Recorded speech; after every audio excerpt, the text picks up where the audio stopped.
Hello, this is a free call from an offender at the Chillicothe Correctional Center. This call is from a correctional facility and may be monitored and recorded. To accept this free call, press 1. To refuse this free call, press. Thank you for using Securus. You may start the conversation now. Hey. Hey, how you doing? How are you? I'm all right. I'm okay. Good. I sent off the form. So Oh, yeah. big news. So I did that, and I made a really, really good letter. I typed it out because one of my next door neighbors, quote unquote, it has a typewriter. So Oh, cool. it took me like 20 minutes to put the freaking paper in the typewriter. And, yeah. But I typed it out, so if you want, I can read it to you. Because I made a couple copies. Okay. All right. All right. It says, to whom that may concern, my name is Gypsy Blanchard, number 1302048. I am respectfully requesting clemency from the governor of the state of Missouri. I am currently being incarcerated in the Missouri Department of Corrections Chillicothe Center for Women. I am serving a 10-year sentence for second-degree murder that the law requires me to serve 85% of my sentence. On June 15, 2015, I, along with my boyfriend at the time, Nicholas Godejohn, was arrested, and we were both charged with murder in the first degree in the death of my mother, Claudine Blanchard, and was extradited back to Missouri to face trial. I was accused of asking my boyfriend to murder my mother and having knowledge of the crime prior to it occurring. And I was represented by attorney Michael Sanfield and attorney Clayton Baker of the Greene County Public Defender's Office. My attorneys, as well as the prosecuting attorney, Dan Patterson, quickly realized the complexity of my case and that all was not as it seemed. My case gained national attention for being one of the most unique and complicated cases, inspiring filmmaker Aaron Lee Carr to film and produce a true crime documentary called Mommy Dead and Dearest, which aired May 15, 2017, and gained 3 million viewers from around the world. Friends and family believed me to be a disabled teen who needed the assistance of a wheelchair, but after I was arrested, investigators quickly discovered the truth, and it would shock the community and everybody I've ever known. To everyone's surprise, I was not disabled and could walk just fine. My attorney soon started gathering my medical records, and he was overwhelmed with what he discovered. My mother had been frauding the government, community, and as well as using her own daughter to do it.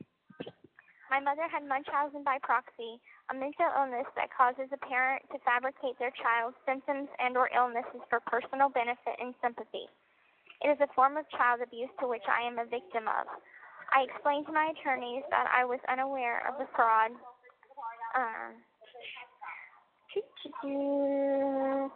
Lost my line that I was reading from. Okay. And the only thing I knew is that I was being abused and that I could walk, but was forced to stay in the wheelchair. We began to discuss my childhood and home life with my mother. I explained that my mother would take me to various hospitals and doctors claiming I had many different illnesses, including cancer, muscular dystrophy, severe asthma, and other defects. All the information that was given came only from that of my mother. I was not allowed to speak at the appointment. All my life, I endured painful surgeries, tests, and treatments that were unnecessary for illnesses I did not have. I was also given many medications that were unnecessary. My mother controlled every aspect of my life, keeping me sheltered so that I would not question why is my life different from other children, teenagers, and women. But I soon started to question our way of life, and in 2011, I ran away from home, but she quickly found me and brought me back home. She chained me to the bed and would starve me for a few days at a time. I grew desperate and thought murder was my only way out. I regret to say I am guilty of that which I am convicted of, and take responsibility for my worst wrongful actions of my life.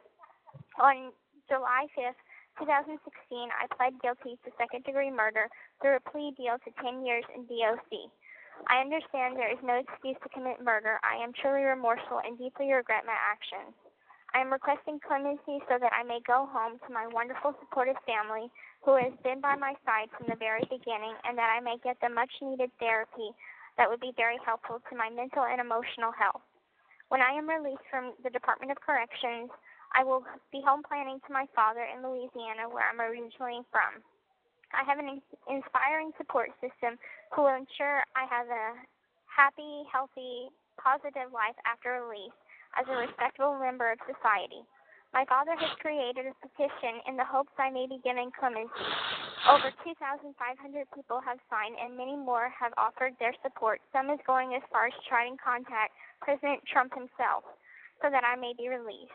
If you need to verify anything I have said, please contact my attorney, Michael Sanfield, or my father, Rod Blanchard, information listed on application. I am no one special. I'm just a young woman who is asking to go home to a loving family and begin to live an honest and productive life. I am asking for a second chance. Thank you for your time and consideration. Sincerely, Gypsy Blanchard. Wow. That was very, very good. It took me like a couple days to write that. Wow. Yeah. No, that was excellent. Good. No, there's a pen above, I think, a pencil. Yeah. And it has, no, not on me. Like, I just have my phone book and my letter. Okay. But it actually freaking, whenever I was reading it to somebody, somebody on the phone overheard me reading it, and it caused some upsetting feelings because these are women that I don't talk to, and they just don't socialize with me. And they asked me, they're like, hey, Gypsy, come over here. So I went over there, see what they wanted, and they started freaking disrespecting me, calling me names, freaking talking bad to me in front of my face, like making fun of me in front of my face, like 2 feet in front of me. And they called me the most manipulative person they've ever met. They called me a con artist. They started asking me questions about my case in, like, depth. And I tried to answer as best as possible. I kept trying to defend myself. And they kept saying that they didn't believe that there's more to the story and that I'm obviously leaving something out. My reactions to the questions are very rehearsed. That basically I'm just a fake person. And they started asking me like really weird questions, and I'm like, I don't know how this means anything to you because you don't socialize with me. I don't know you like that for you to be asking me these questions. And they were trying to convince me that I should go to Greene County Jail and freaking tell the court system, I manipulated Nick to do what he did. I sought him out because I knew he had a mental illness and that I could use him to manipulate him for my benefit and stuff, and that I should go to Greene County Jail and try and get him released and try to get the charges dropped and everything. I'm like, I had to deal with my shit myself. We have attorneys that we work with, and his attorney's working with him. There's nothing I could legally or morally do for him right now. Or ever, and I really, I don't want to, Well, also, I mean, the fact that he turned on you the way that he did, you don't owe him anything. Right. And I'm like, they said I had no empathy for him. I have empathy for him. It's just the fact that I have to pull myself back and think about, hey, look at what he did. It wouldn't be fair for me to stay in prison while he would be roaming around free whenever we both did something wrong, Yeah. It's just, it got to me. And I started crying, and, it was all bad. Oh. I'm like, I'm like, I didn't try and manipulate anybody, because I tried to explain to them, like, look, I tried to run away because they kept asking me, like, okay, well, you had an online boyfriend, so why didn't you ask the police for help whenever you were talking to him online? I'm like, my mom had put something in place, a document that said I was incompetent, so I couldn't go to the police, you know? Mhm. And so they just asked me weird-ass questions, and it seemed like everything that I said, they didn't believe. Yeah, because they've already made up their mind. I mean, it was pointless for you to answer their questions. Yeah. I mean, they were just, I guess looking for a fight. So, I mean, like, you didn't associate with these people, so I mean, their opinion is worthless. I mean, it is. Well, I mean, I understand though that you're in an environment that you're kind of like. I mean, I don't know what it's like there. I'm not going to pretend like I understand it, but I mean, it just seems like they were. I guess I don't know. Maybe they were just jealous, or they were that. Well, I mean, yeah. Or they feel like, how come you're trying to get out when, I deserve more to get out or some bullshit like that. Yeah, because, I mean, one of the ones that was talking to me, it was two women. And, okay. And one of them is in here for murder. And she's been here since she's been 14. And I don't know exactly the details of her case, but I know that she got life without. And so she feels like, oh, well, this bitch got freaking 10 years. She should be grateful. I am grateful, but if there's a chance that I can go home earlier, like, why wouldn't I take that? Seriously. Yeah. Why would anybody, I mean, if the shoe was on the other foot, I mean, she wouldn't be talking shit. Right. She'd be doing the same damn thing. I know that. Yeah. So. And you didn't murder anybody. Right. You know what I mean? I mean, there is that big difference, but I'm like, she made me feel like I never took responsibility for what my part in it. And I'm like, I'm sitting here in khaki. Yeah, I'm going to show you the picture later. This is my friend. But I was like, I did take responsibility. I'm sitting here the same as you. Yeah. We're all in here. And I don't judge on people's cases unless it's like a child case. But yeah. Other than that, I don't judge people, so it's like, don't judge me. And I wanted to snap out and start cussing and yelling and get all snarky and sassy with them, but I didn't. All I did was took it. I was like, I have no backbone. I couldn't say anything but try and defend myself. Yeah, I'm sorry. It's okay. It's over now. Yeah, but I mean, you shouldn't have to take other people's crap, but I wouldn't, I mean, in a normal situation, I would just say ignore it. But that's the thing too. I mean, I don't want you to get in trouble in there, I won't. I mean, I went up to because I mean, if it escalates, you know what I mean? Like, I don't want you to, I mean, worse comes to worse, I don't want you to get hurt and, and then, God forbid, you get sent to the hole just for being involved or something. You know what I mean? It's like if one person does something, then, the other person involved who got it done too, like, they're just as guilty in their eyes. You know what I mean? Yeah. And I wouldn't, I would never pick a fight with anybody. So that's why I kind of take it, because I do have to live here, and I don't want to make enemies, especially on the wing that I live on. Yeah. And so I just kind of tried to defend myself, and then I told my roommate, and she wanted to go beat some ass, and I'm like, don't, just let it go. Don't bring it up. I can handle it. I'm mad and hurt now, but I'll get over it, because at the end of the day, I'm going home.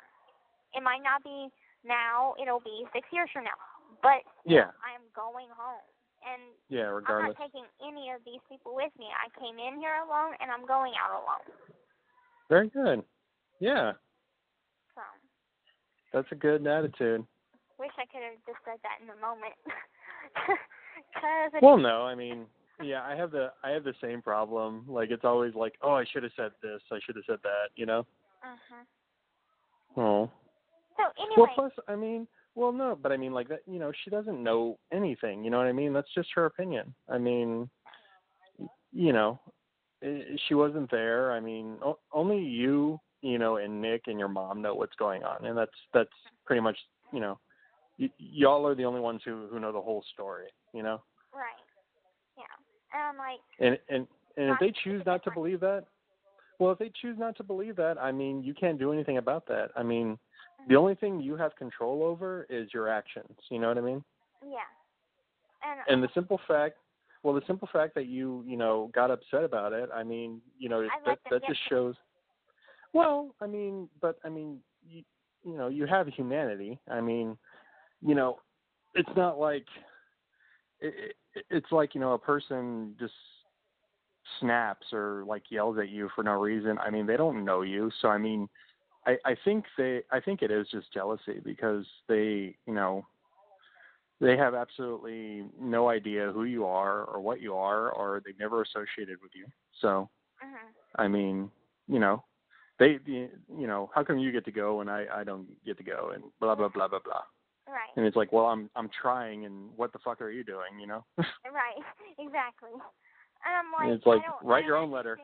Exactly. It's like, she tries to convince me to appeal my conviction, and I'm like, if I appeal it, then I have to go through all of that crap all over again, and who knows, I might get more time. So I'm not going to do that. I'd rather accept the time that I have and try and request clemency, and that's all I could do.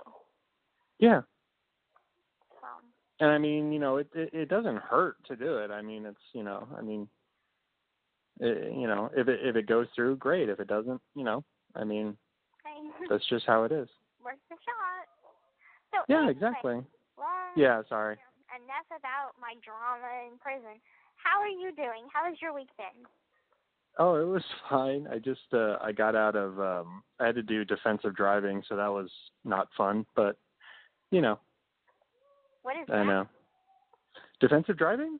Yeah. I got a speeding ticket, and what you do, well, here's how you normally do it, like to get the ticket dismissed, is you have to pay a fee, you have to get a copy of your driving record for them, and that costs money too, and then you have to, they decide if you haven't had the class in a year, I think it's, every year, like if you haven't had to take it every year, you're eligible to take it, and if you take it, you get the ticket dismissed, and if not, if you have to take it twice, it stays on your record. Oh, okay. Wow. Yeah. Well, the reason why it's a good idea to get it dismissed is it when it's on your record, the insurance people look at it and they raise your rates. Oh, I see. Yeah, that's why. Okay. It's boring, it's complicated, but that's life. Okay, that is It's so funny.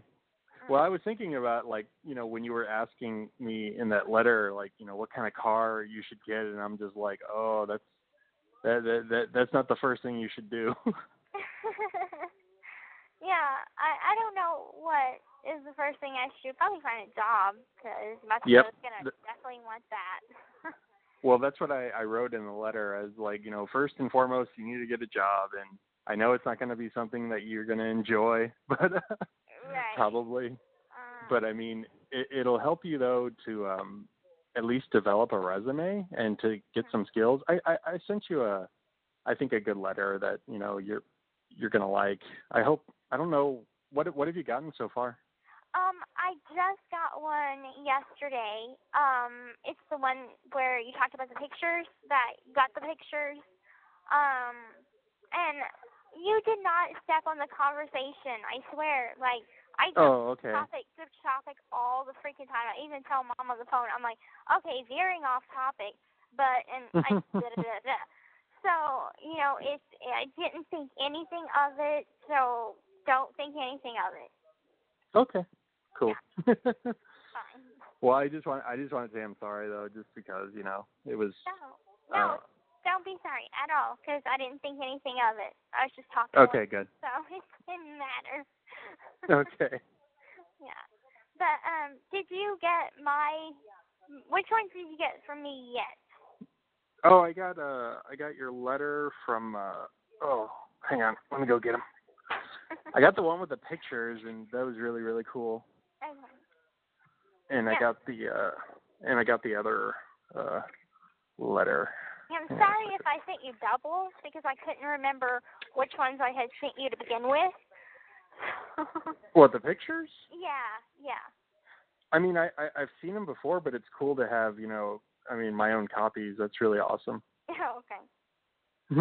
And then I got the other one that was dated, from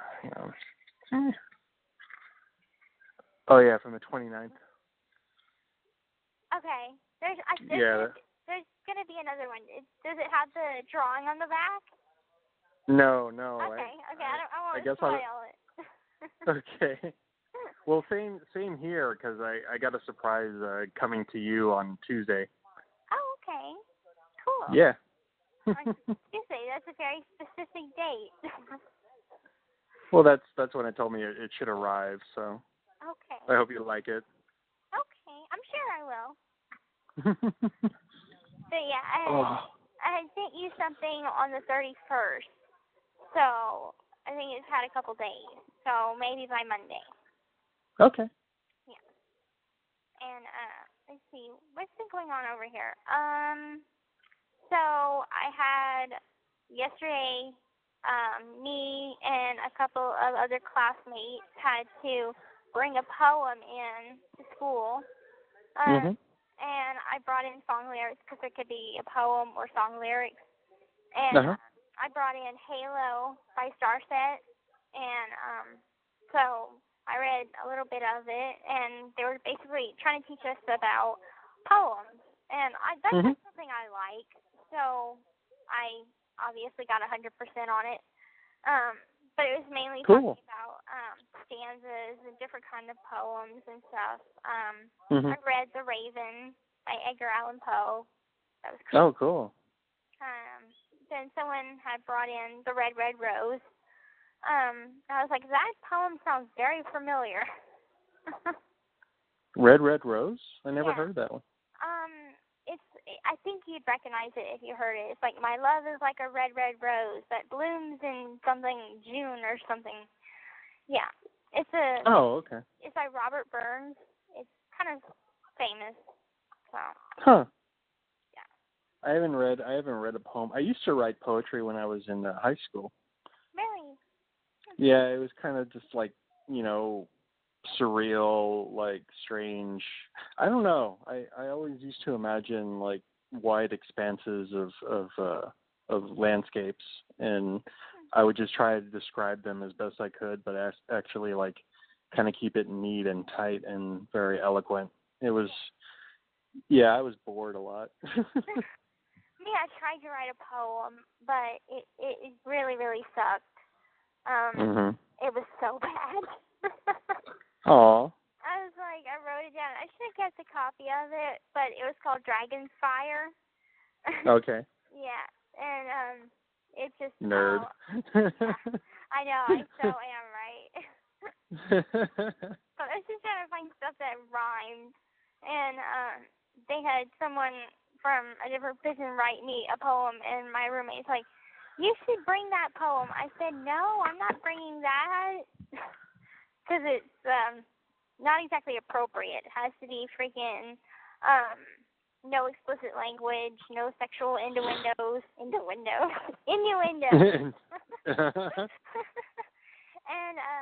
so I'm like, I can't bring that one. And so I just came up with song lyrics. I was like, people, my best friend sends me song lyrics whenever she emails me. And I'm like, I need the song lyrics to this song, or I'll give her a little bit of the lyrics so she can look it up for me, and she'll send it in an email, and I clip it out and put it in like a collage of lyrics. Which best friend? Her name's Christina Webb. She's on Mom's Facebook, but she used to be in county, and we made really, really fast friends, and because a lot of people were like, I'm not talking to Gypsy, her case is so freaking weird and shit. And she was like, her dad was like, hey, is that girl in there with you? And she's like, yep, and that's going to be my best friend. And that's awesome. And so she just gets me, you know, like we could be crazy together. And she goes by Batman. Her code name is Batman. And I said my code name is Harley Quinn. Because I told her about the picture that was used against me in court. So. Oh yeah. Yeah. Yeah. So we became fast friends after that. And she came here, and she's actually looking at doing a 10-year sentence for robbery. And, okay. So she might end up back here with me, because last time she was in drug treatment. So she just might be back here in General Pop. Oh, where is she right now? She's in Kansas City. She just got an apartment, and she's dating a new guy. So she dumped her old boyfriend, which was a bad influence. He was still getting high and stuff. So I'm happy for her. Good. Yeah. Yeah, that's kind of hard to break that cycle, you know. Yeah, and I mean, I always kept telling her, you need to leave him behind. You know, you gotta do what's best for you. And it's so difficult whenever you have two people in a codependent relationship that the only time you love each other is when you're getting high. Yeah. So I kind of convinced her to leave him and find somebody else. So she's happy now. And I'm happy for her. That's good. Yeah. But now, why would she end up back in prison though? Because she still has a charge, and I see. She's on the outside, but she's trying to get her charge taken care of, her case taken care of from the outside, and they've offered her they've offered her 20, then 15, now they're offering her 10, and she wants probation, but it's for first-degree robbery. Yeah. So. Yeah. But she's a sweetheart, and I just love her. And she's one of the few people that I still keep in contact with. That's good. Yeah. I mean. Is she your age or older? Or? She's a few years older. I think she's like 30. So. Okay. Yeah. But she considers me like a little sister. I love her. I got something else that I know I'm veering off the subject again. No, you're fine. But that's something else the women had freaking threw at me, because I had told them, I'm like, well, I did try to run away whenever I was 19. Of course, I didn't know I was 19. I thought I was 15, but beside the point. And they asked, like, who did you run away with? And I said, this guy that I met at a sci-fi convention. And they kept asking me, like, information about him, and they asked me how old he was, and I was like, he was 36 at the time. And they're like, oh, you go for older guys because you were trying to find somebody to kill your mom. I said, no, I go for older guys because that's just the way I am. I've always been attracted to guys older than me, and just stuff like that was weird. And they had asked me something else. They asked me about Nick, and I said, oh, yeah, whenever I was on the dating website, they're like, were you trying to find somebody fucked up? And I'm like, no, whenever I clicked on his profile because I saw he was into video games. That's the first thing that caught my attention. And I really thought that I loved him and things were going to be happy and everything was going to be okay. And then they said, did your attorney tell you to say that? So I'm like, no. So, yeah, that was something else. Yeah, they were being bitches. Yeah, like majorly.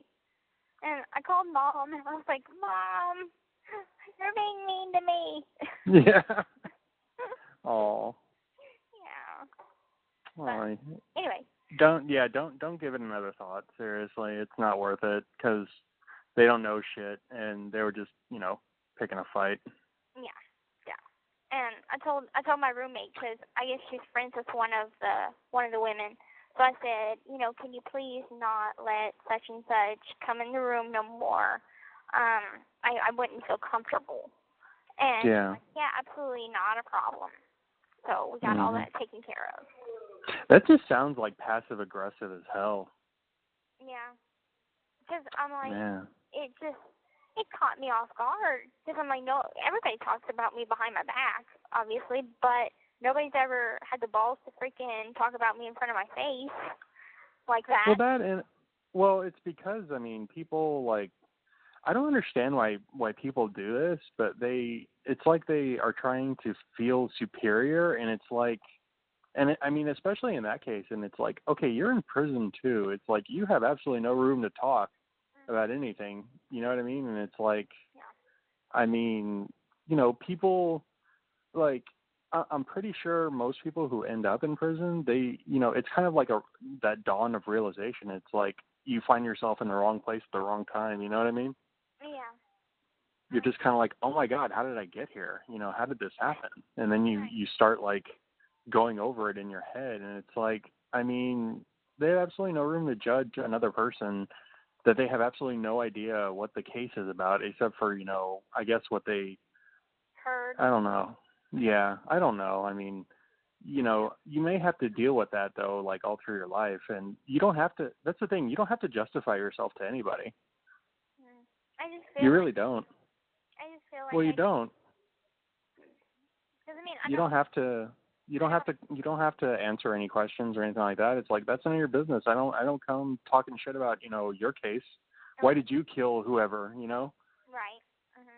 And she was all like, I had told her, I was like, I've been down 2 years and I've had my fair share of people talk about me behind my back, in front of my face, whatever. And I just got to a point where I don't give a fuck. And she's like, well, of course you don't give a fuck. If you could kill your mom, who else could you kill? And I'm like, oh my God. And I just said, you know what? I am going upstairs. I don't want to deal with this. So. Mhm. I'm sorry I had to deal with that. I'm really that makes me upset. This call is from a correctional facility and may be monitored and recorded. Okay. That makes me upset on your behalf. It's okay. It's over now, and I know it's probably going to happen again because not only do I have to deal with this kind of stuff now in prison, but I know I'm going to have to deal with this kind of stuff on the outside as well. Well, I mean, it depends on what kind of life you're going to lead. I mean, if you want a nice, quiet life, or if you want, to actually be out there, and, I mean, you're going to have to grow some thick skin, though. Yes, so people say.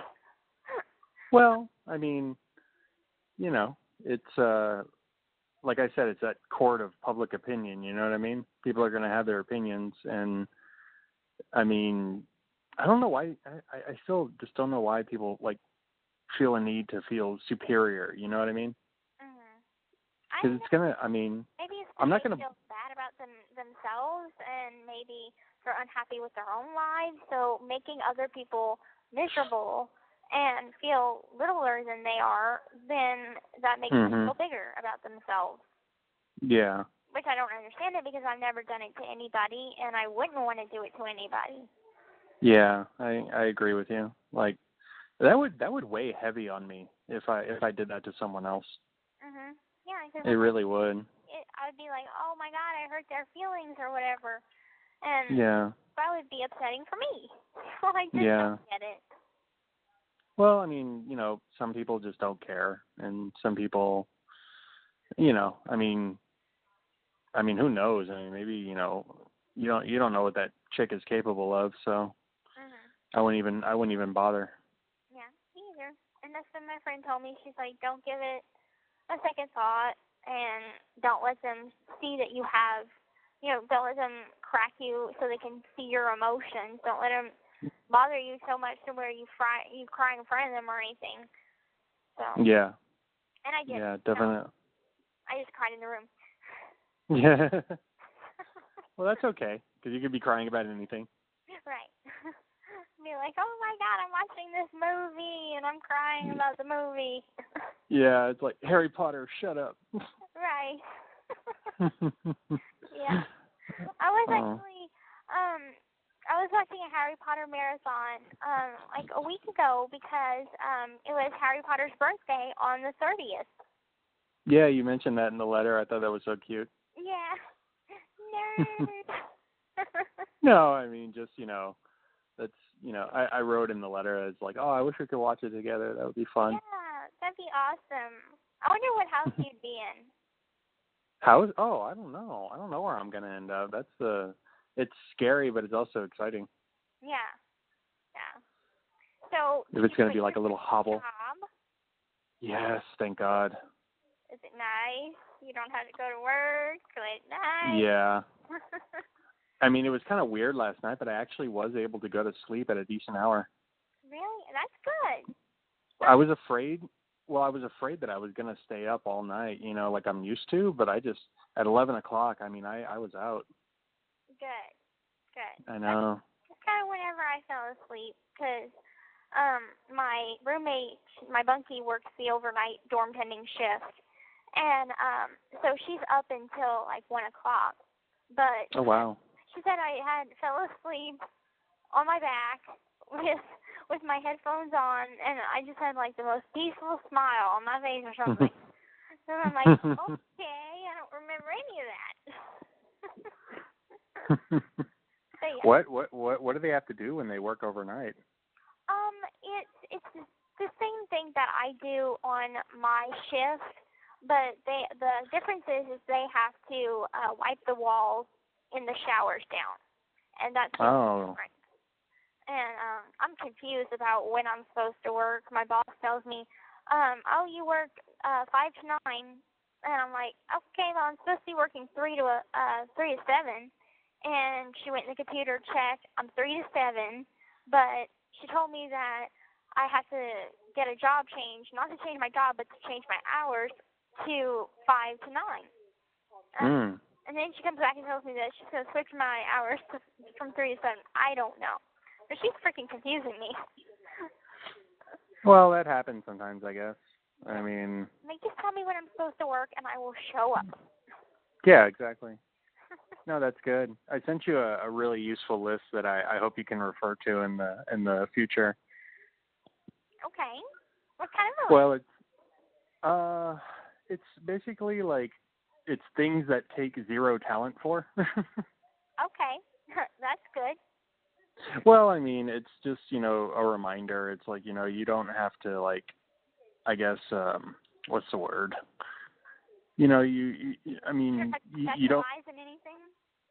Well, I mean, just, you know, like, you know, to be on time and have a good attitude and, you know, I mean, you know, these just things that, I mean, make you look good to, I don't know why, I'm just, like, really, like, intent on, like, you know, I want you to, you know, get out and, like, have a good job and, you know, to live like a, you know, a normal, peaceful life, you know, and not, I don't know, I just, it bothers me so much that, I mean, everything was so out of your control, you know what I mean?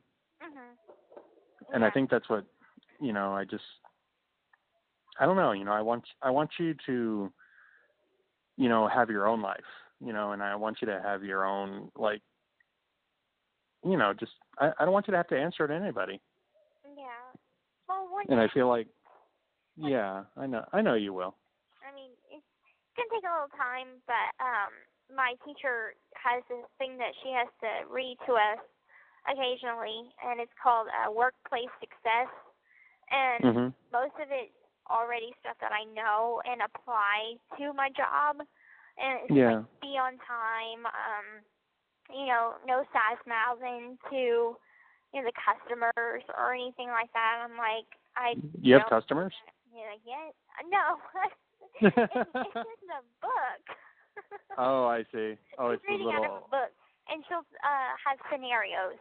And she's like, Jamal works at the diner, and this customer says his fries are not hot, and he wants fresh French fries. So what would you do? And things like that. So it just prepares us a little better. And what would you do, Gypsy? I would get him some fresh French fries. No. First thing you do is you say, "I am so sorry, Jamal." Right. That your French fries are cold. I will go back and get you some fresh French fries right away. Yes. Yeah. And Jamal is a porcupine. That likes French fries. Awesome. Yes, who likes French fries. Yeah. That would be fun to draw right there. Yeah. Damn, I wish I could draw. That. I'm sure you can. can. Give it. Oh, thank you. Give it a little try. Who knows? You might cry. I know. Well, it was funny. I was trying to doodle at the defensive driving. God, it was so awful. It was 6 hours long. Well, I mean the lady was just really loud, and I don't like it when people talk really loud. Like it just it completely. I don't know. Like I think it's because when I was little, my parents would fight a lot. And, like, it was funny because my dad always, like, what I would do is put my shirt, like, over my nose and hide in my shirt. And it was funny because, like, I would find myself doing that, and my dad would always ask me, he was like, why do you do that? And I go, oh, I don't know, it's just a habit. But, yeah, like, I didn't really want to tell him, like, I was like, oh, it's because you and Mom fought a lot, and it was really, really disturbing to me. Yeah, I'm sure. Anyway, sorry. It's fine. But, Getting all... Jamal, the porcupine. I can't wait. I'm sorry. I have to bust the surprise. What? Okay, so I just... No, don't. No! Let it be a surprise. I hate it. Why? Because I want you to know now. Patience. Remember, we talked about this. Okay. Moving on. I'm not gonna tell you. Hey, have you ever seen Bob's Burgers? No. Really? Oh man, that's such a cool show. Oh, it's so wonderful. What channel is it on? I don't know. Okay. I don't have cable. I only watch it on Netflix. You don't have cable? No.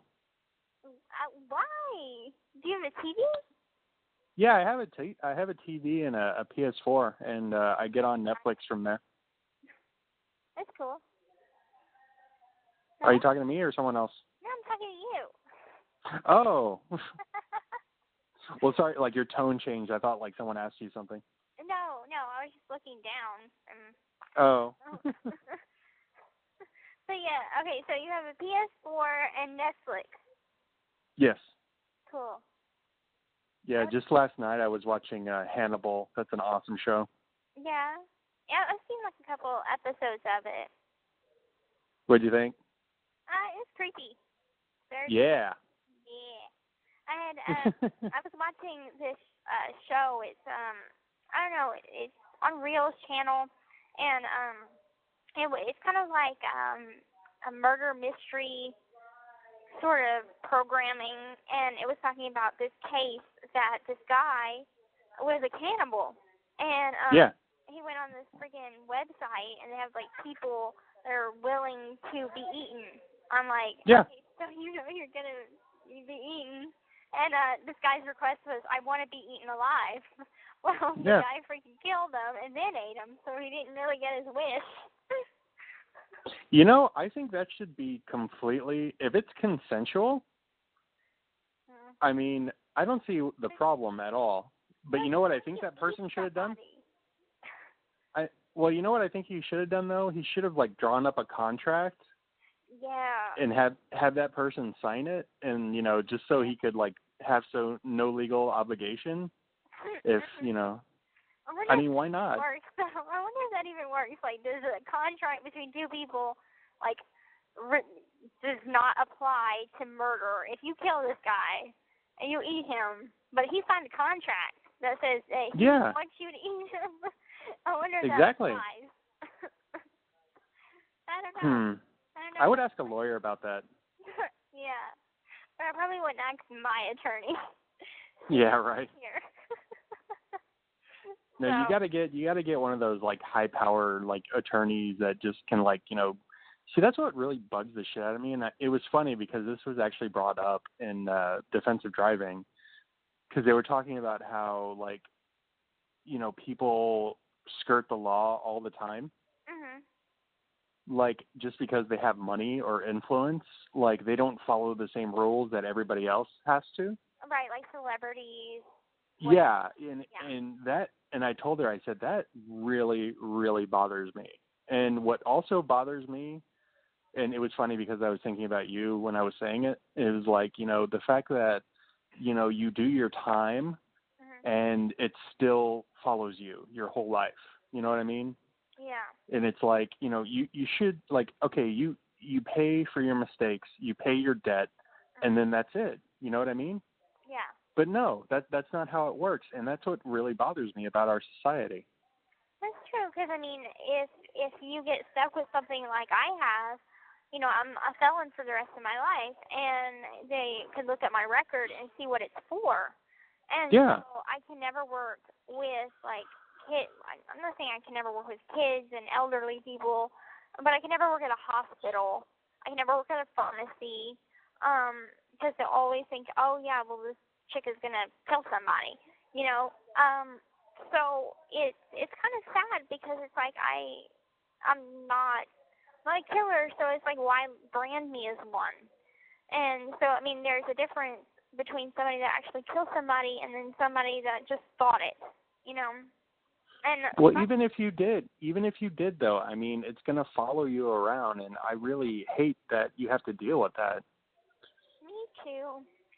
But it is what it is, so I've kind of just accepted it and kind of learning at the same time. I'm like, okay, so I can get my voting rights when, I can get a passport when, and sort of learning all the things that kind of goes along with being a felon, and learning where I can and cannot work, what I can and cannot do. And Mom came across something that was like, she has a friend or whatever that had a charge, and I guess it may have been for assault or something, but it was with a weapon.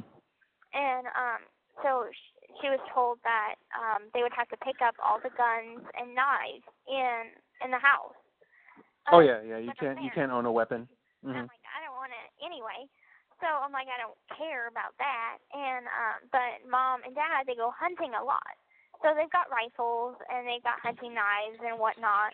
And I guess they just have to, like, pick them up or something, because... Well, wait. Do they have a safe? I'm sure that they probably do.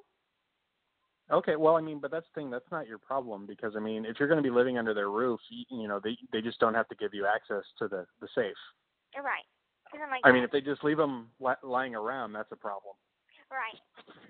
And that's kind of what, because she had texted Mike to ask him, like, do I have to pick up the guns and the knives whenever she's home? And he was like, well, probably due to her charge, yes. In a charge? No, due to my charge, I have to. Oh, yeah. I can't own a weapon or anything. So I'm like, I don't even want to. So that doesn't matter to me. It would be really funny to see you shoot a gun, though. I don't know if I have the strength. It might backfire on me, and I might shoot myself or something. Oh no! But I know that they It's so funny. It's so funny. Like, I mean, shooting a gun. It's not what you expect. Like, it's not like the movies at all. Really? Yeah, it's just kind of like, oh, that's what that was. It's like the pop is just like pop, and you're like, oh, wow, okay. Now you see, anyway, I've shoot a BB gun, and it looked like a real gun, but it was just a BB gun. And I was shooting cans in the backyard. Oh, that's fun. Yeah, but I prefer a bow and arrow. So. Damn. Yeah, I'm old school. Let's forget the knives, forget the guns, go straight to the bow and arrow. Yeah, but I know, like, whenever Dad and all go hunting, that I don't want to go hunting anyway, because I don't like killing animals or killing anything. So, I'm like, I'll leave that up to y'all, and I'll just hang back at the cabin. Fine. They have a cabin? Yeah, they have. They go to the camp a lot, and so they have a cabin and everything, and they go there quite often.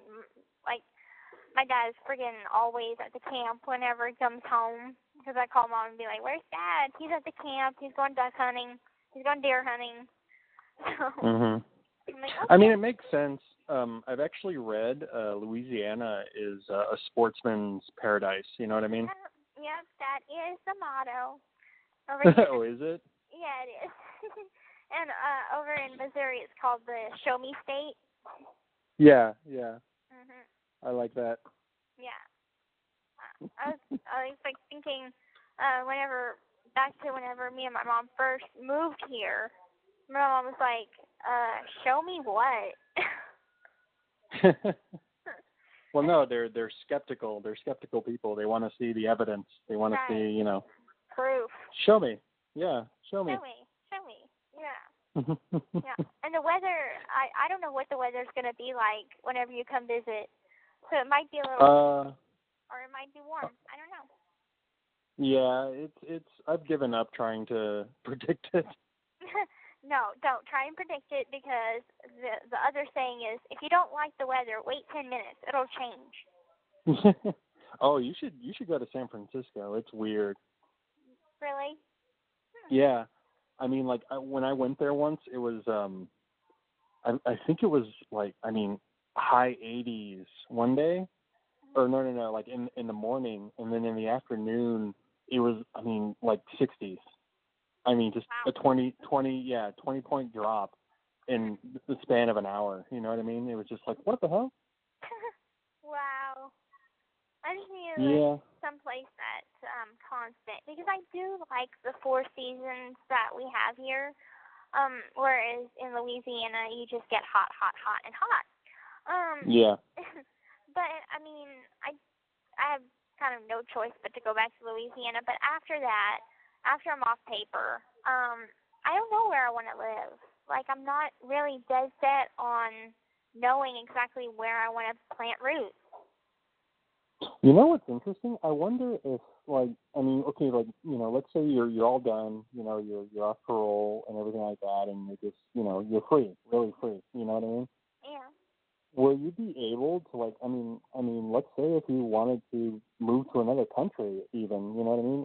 What if you wanted to move to New Zealand? Is that even possible?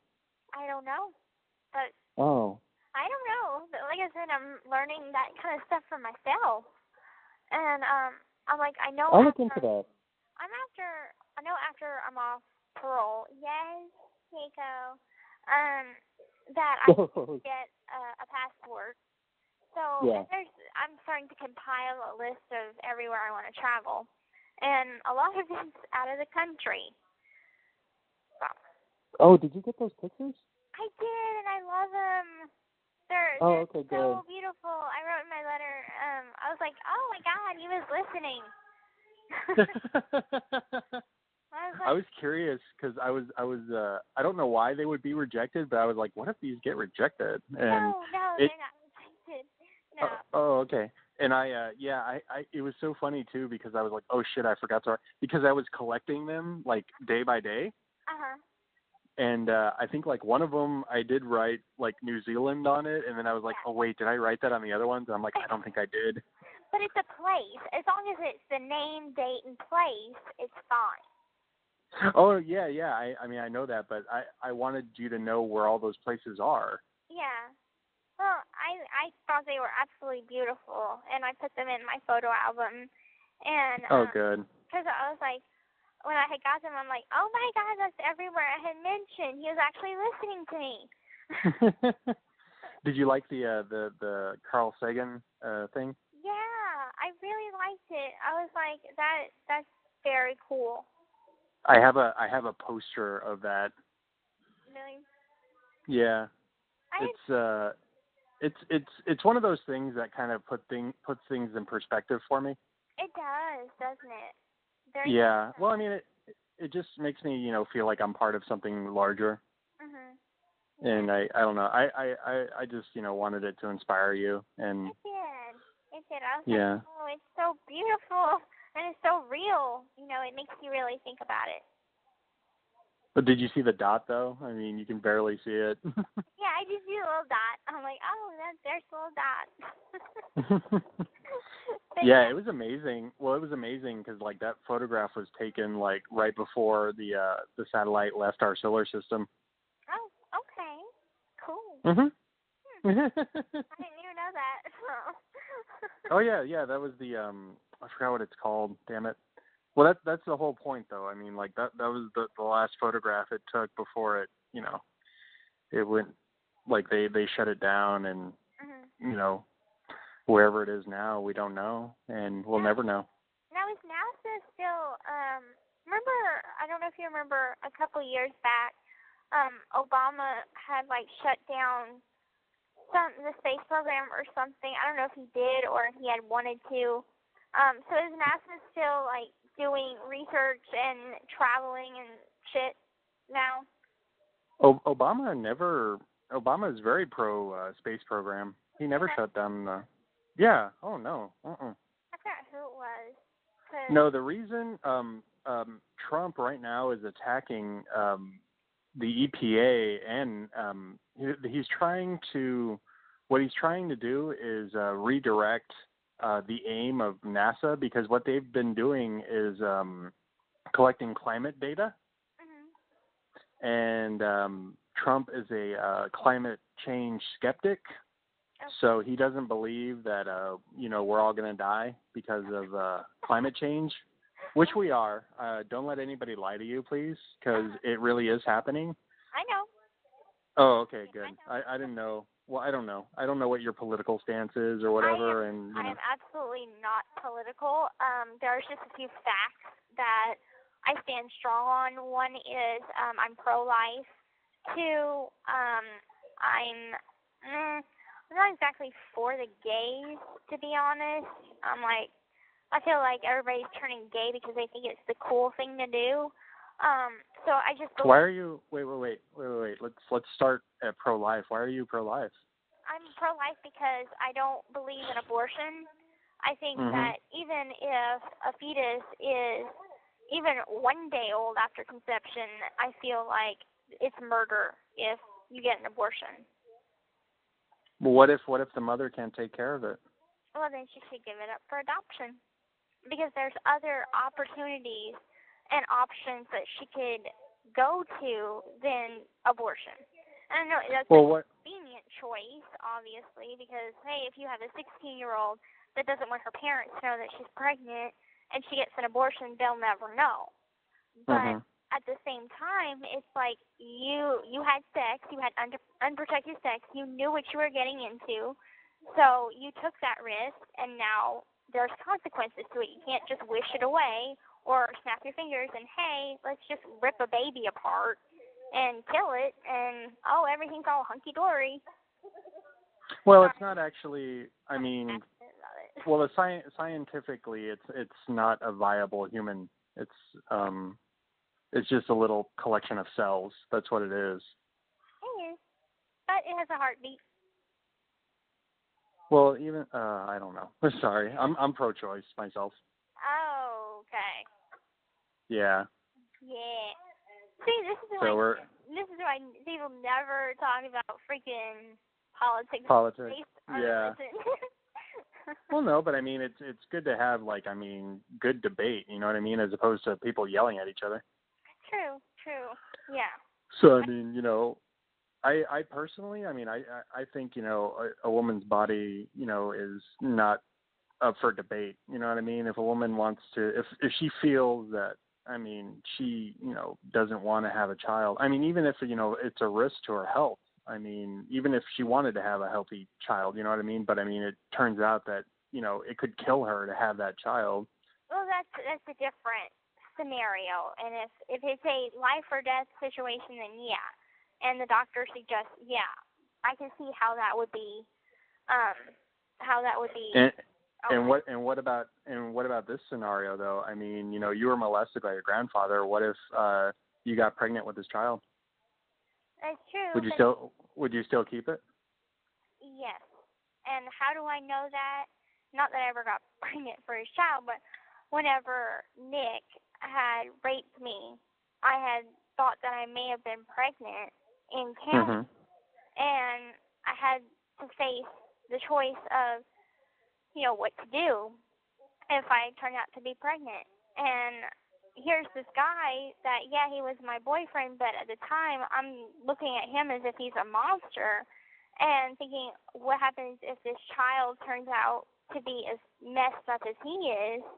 And what kind of monster would I be bringing into the world? And then I started to think, well, this child didn't do anything to get here. This is me and his fault. So. Well, also think about this though. What if you're pregnant and it's it is proven? I mean, they tell you without without a shadow of a doubt that your child is going to have developmental problems. Like, let's say if your child has Down syndrome, you know what I mean? I mean, would you want that, for your child? I mean, or let's say your child is born, but it's going to be, mentally, will never age beyond, like basically you're going to be taking care of this child for their whole life. You know what I mean? Yeah, it would be difficult. Because they can't fend for themselves. Right. It would be difficult, but I'd still give birth to the child, and if I couldn't handle it, then I'd definitely give it up for adoption.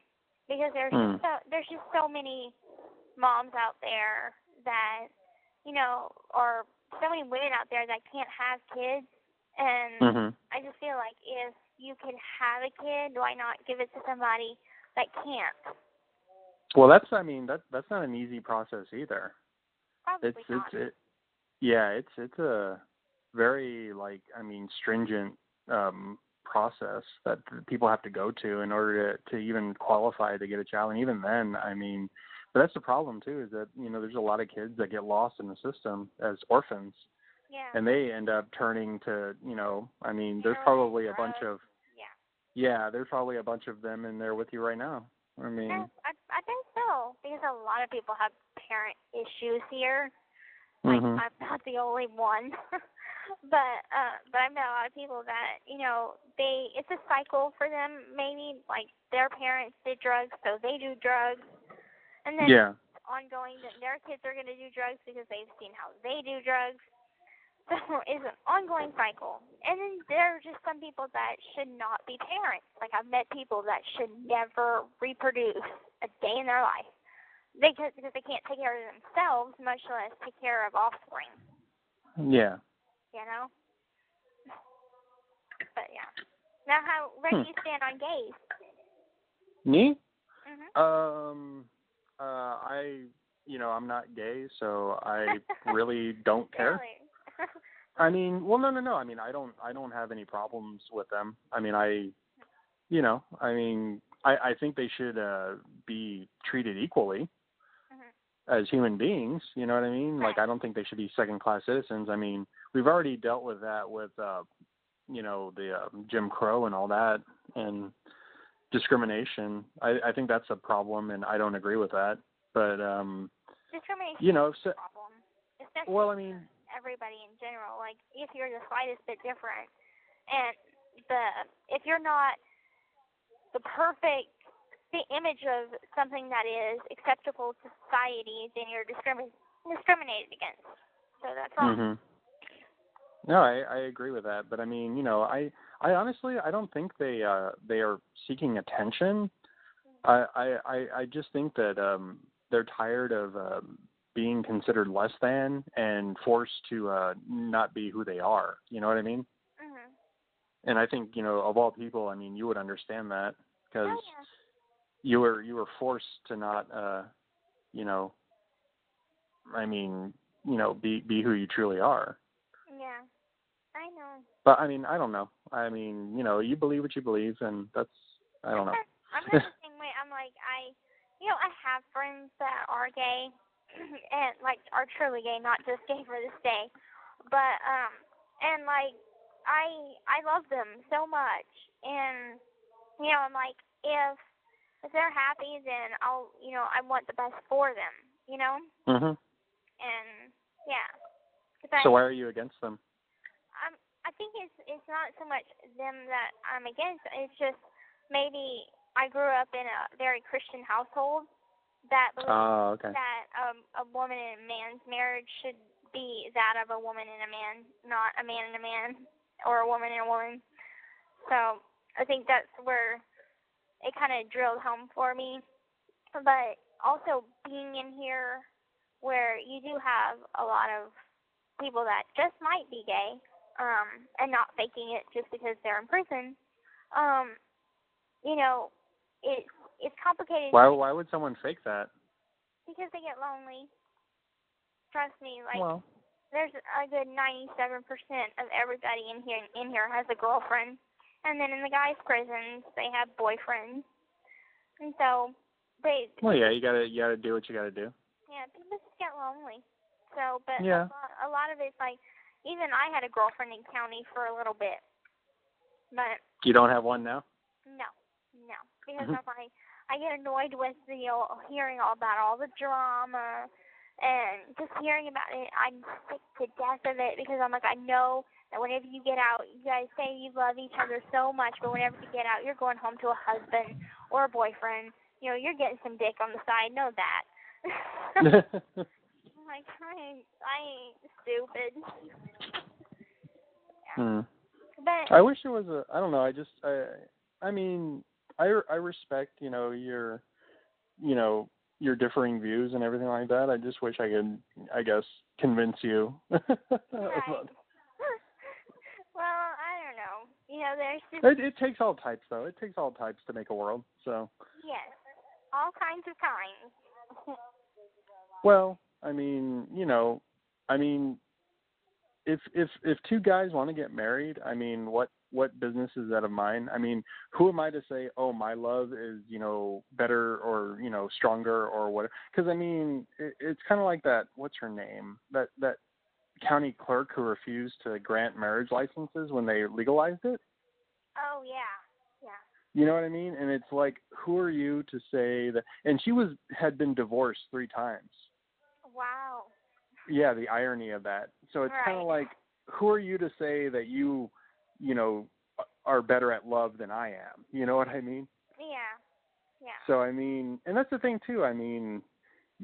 What was it? I love that quote. This senator, I think, was they should have the right to be just as miserable as we all are. Uh-huh. Yeah, that makes sense. So, that's the thing, too. If two women or 2 men want to get married, what's it to you? Who cares? That's not my business. It's nobody's business except for them. That's a personal decision to get married. Yeah. It's why is that the sanctity of marriage? And it's that is a misuse of religion, in my opinion. Yeah. It kind of is. Well, if you think about it, it's Jesus, loves all equally, right? Supposedly? Right. Okay. So, and we're all we're all made in God's image, and we're all equal under God's, view. Mhm. So, who are you to say, oh, God doesn't like that? And it's well, God didn't appoint you to to tell me that, that's wrong. Yeah. Yeah. So I don't know. I don't know. I wish I could convince you otherwise, but It's none of my business if 2 people, that are gay want to get married. My friend, I don't know if he ever got married because I got locked up before I think that law had passed or something. And I was so devastated because I used to like him, and then I found out through his partner that he's gay. I was damn. So I was so upset. But I was after that, I was I accept it, and I accept you, and my mom accepted, him and stuff. So it was cool. I was I didn't care. But which mom? My old mom, Claudine. Oh, okay. Yeah. He worked at the comic book store, and he would always be, so helpful is to help me find the newest comic book that there was of Star Wars. And so, anyway. But, I don't know. I guess some views are, not going to change, but there are other views that could be persuaded if given more information about it. That's why I'm not political, is because I don't have the full information to know everything, and I don't want to to know anything. So. Well, you should. Don't ever deny yourself knowledge. That's what I want for you. really bad is I want you to be able to question things. Don't just because someone speaks the loudest, they must be right. That's not wrong. I mean, I'm sorry, that's not right at all. Mhm. You know what I mean? Yeah. Yeah. It's like, you know, just accepting what that asshole lady said to you, and it's like, oh, I guess she's right. You know, it's like, no, she's not right because she doesn't understand. She doesn't know anything. I mean, you have to question these things in your mind. You have to be like, well, what does she know? I mean, she wasn't there. You know, she doesn't know anything. It's the same thing with everything. I mean, even if it is fact, you know, still, like, I mean, find different sources to confirm that. You know what I mean? Yeah. Don't just settle. Yeah, that does make sense. Because, I mean, at the same time, I do have a tendency to settle because I'm just like, okay, well, if somebody says something, then apparently their opinion is right and I'm wrong because it's just my opinion. Well, I mean, like you said before, though, I mean, I think you mentioned in the documentary that, you know, you were naturally submissive. You know what I mean? Mhm. So, I mean, that kind of, that's kind of just how I am in general. You know, I don't stand, I'm not going to say I'm a coward, but I don't stand up to authority, and I wouldn't dare do it, you know, and I don't know. That's just how I understand. So, no, I understand, and I'm pretty sure your mother was your only role model in your life. So, I mean, yeah, she was.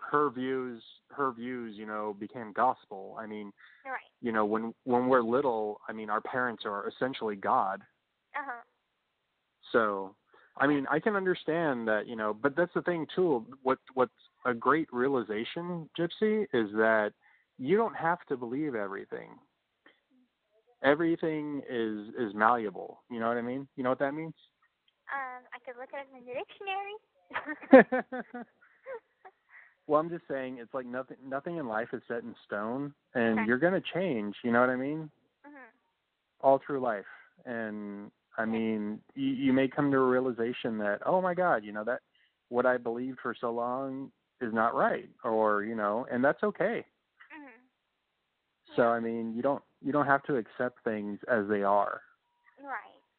And another thing is, like, whenever I was little and my mom was, you know, she was pro-life. She was against gays, though, with a few exceptions, since she had a gay best friend growing up. But that's a little hypocritical, don't you think? right, I know. Oh, some gays are okay, but not all gays are okay. Right. But like, she kind of put her views onto me, and I sort of just kind of picked up on her views, and because I had no other views to look at or be around, and so whenever, you know, developing and stuff, I'm like, okay, well, what she said must be right. Mhm. Hello? Hello? The person you called has hung up. Hello, this is a free call from an offender at the Chillicothe Correctional Center. This call is from a correctional facility and may be monitored and recorded. To accept this free call, press 1. To refuse this free call, thank you for using Securus. You may start the conversation now. Hello? Hey. Hey, it was our phone. Sorry. Yeah. No, it's okay. Our phones tend to do that, and there's some bad weather coming in tonight. So if we get cut off or you can't hear me or anything, it's because of the weather. Oh, okay. It does sound a lot. Well, it's okay. What were we talking about? I don't even remember anymore.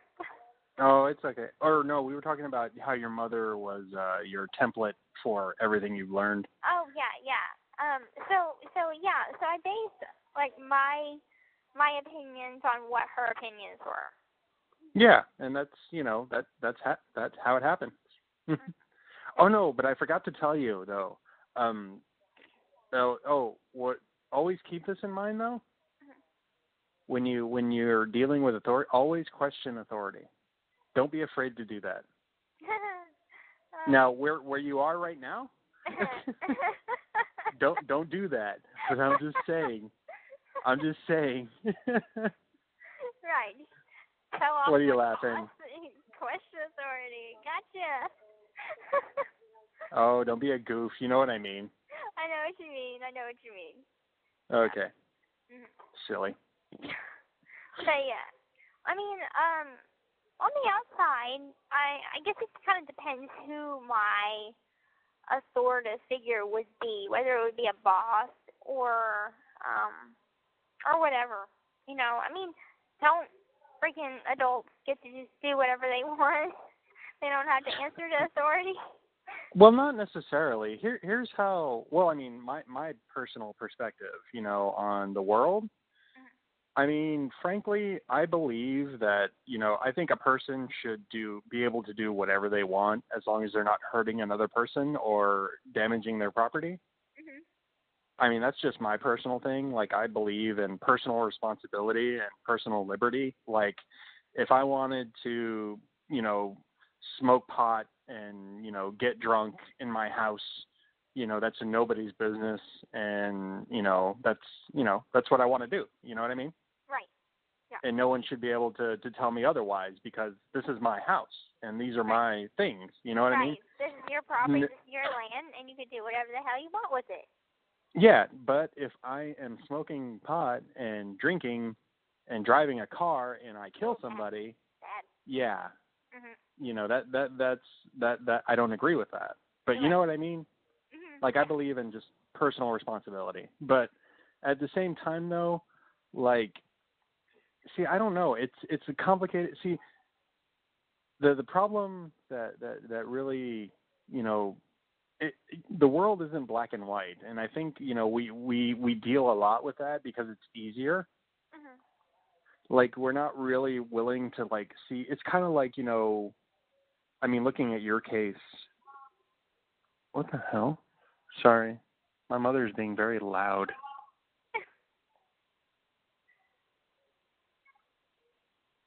She's screaming. Hold on. I think she's finally, like, gone over the edge. No, wait. She's talking about the dogs. Weird. Okay, anyway. Okay. Phew. I have no idea what my mom is. I don't know what her deal is, but yeah. Anyway. Oh, sorry, I lost my train of thought. About personal responsibility. Oh, yes. Okay. No, I think that was it. Oh, okay. Yeah, that does make sense. But, like, by challenge authority, what do you mean by that? No, don't challenge it. Just question it. Okay. Don't be afraid to be like, you know, if it doesn't make sense to you, be like, well, why? Why is that? You know what I mean? Uh-huh. And if they get defensive, I mean, that just, you know, I mean, makes me even more curious. I was like, why are you upset about this? That, you know, someone would ask, like, why would you want to do it this way? You know what I mean? Can't we? Because, I mean, that's a dangerous thing. It's like, oh, we've always done it this way, you know? Right. Mm-hmm. Yeah. So, I mean, it's important to be your own person and to have your own opinions, and to, you know, just be like, you know, well, why does this work this way? I mean, hell, you could come up with a better way. Yeah. Yeah. And it's like, well, no, don't do it that way. And it's We've like, just been why doing can't I do it it? for this way for the last couple thousand years, so let's just keep it that way. Yeah. No, that's not good, because I mean, that's the thing. I mean, conflict creates change. It's a catalyst. You know what I mean? Yeah. I don't know if they teach you about science, but, you know. Yeah, they do.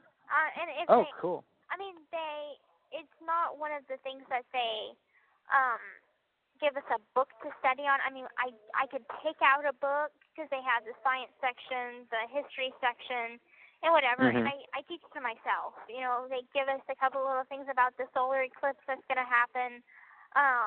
But besides that, I kind of just teach myself and read out of the book. My nose is always in a book. Good. Please. Seriously. Yeah. Wait, you're not a creationist, are you? What's that? Like, thank God. What's that? Oh, do you believe that God created the earth in the earth is like only like 7,000 years old or some God, I don't think even. I think that it's older than that, though. Much older. Well, there are people who oh my God, it's so fucked up. I mean, there's still people who believe the world is flat. You know what I mean? Oh my God! Wow, they need to come out of under a rock.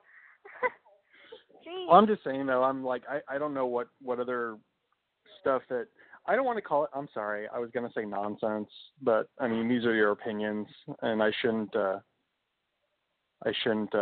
What's the word? Belittle them.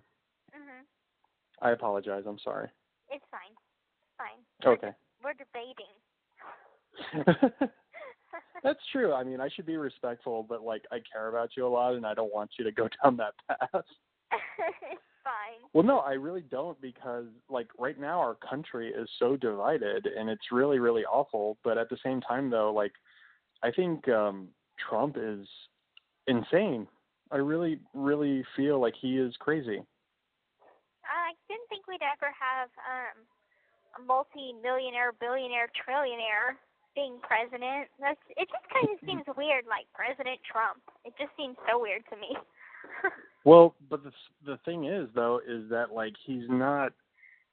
Well, like, see, the problem is, and I mean, my cousin is a Trump supporter, and I mean, I think he's a smart guy. I mean, he's in college for business, and and I mean, he's kind of like on the autistic spectrum. You know what I mean? He got into trouble when he was little. Like, I don't know if you'd be interested in this story. Do you have like a lot of time? Yeah, I have till freaking midnight.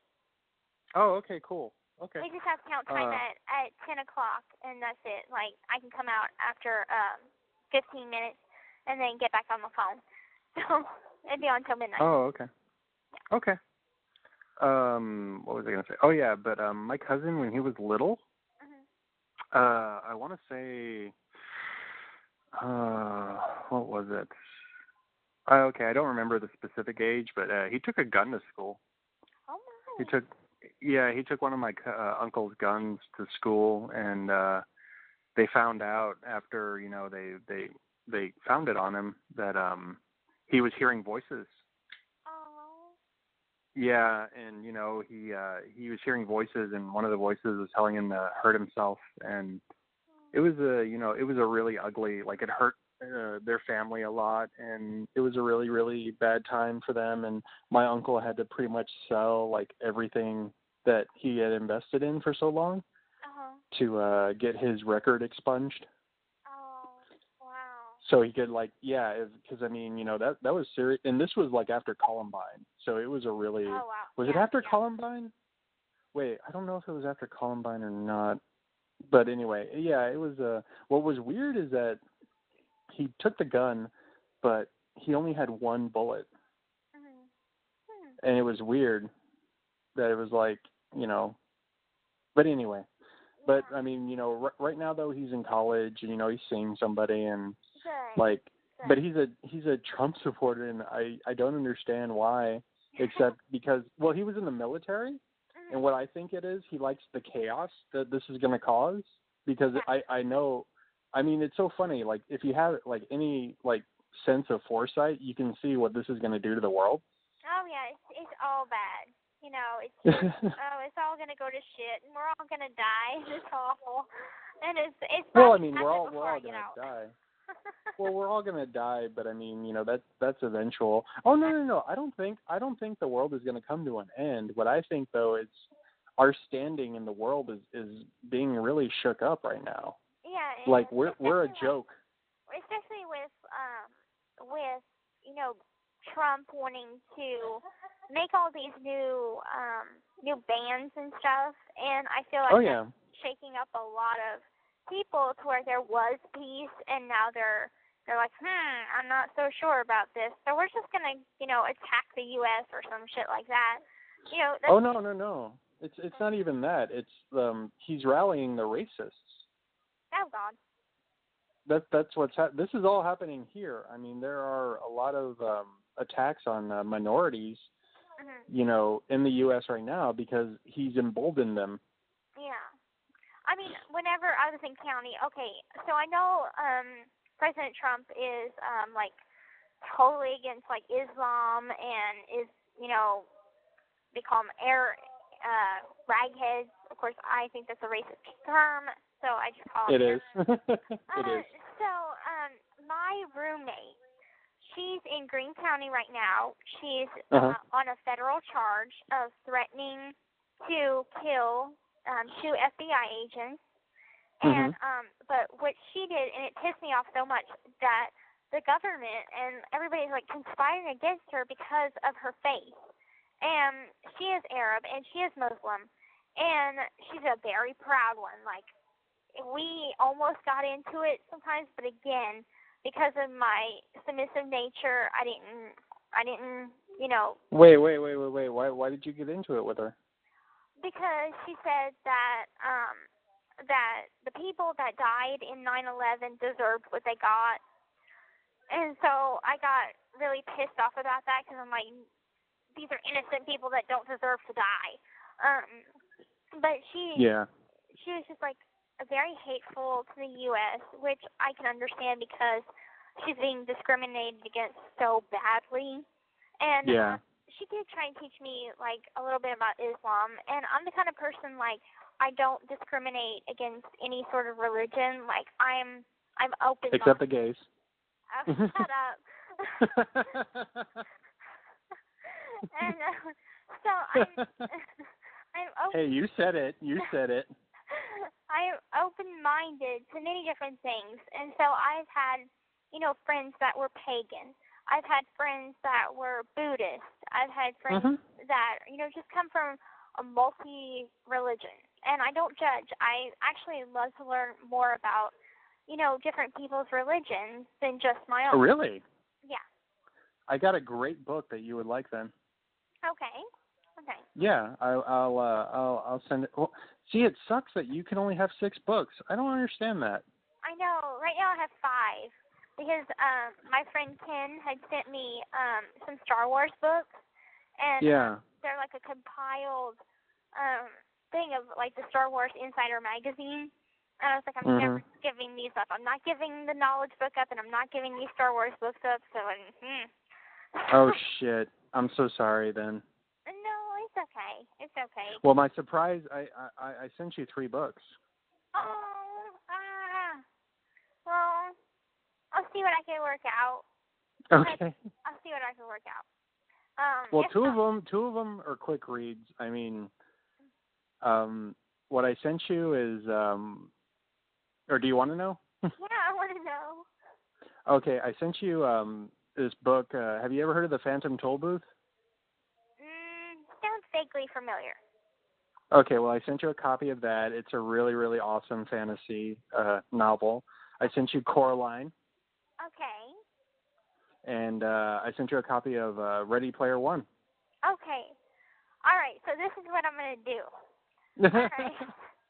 All right, so whenever you come to visit me, I'm going to release some of my Star Wars books to you.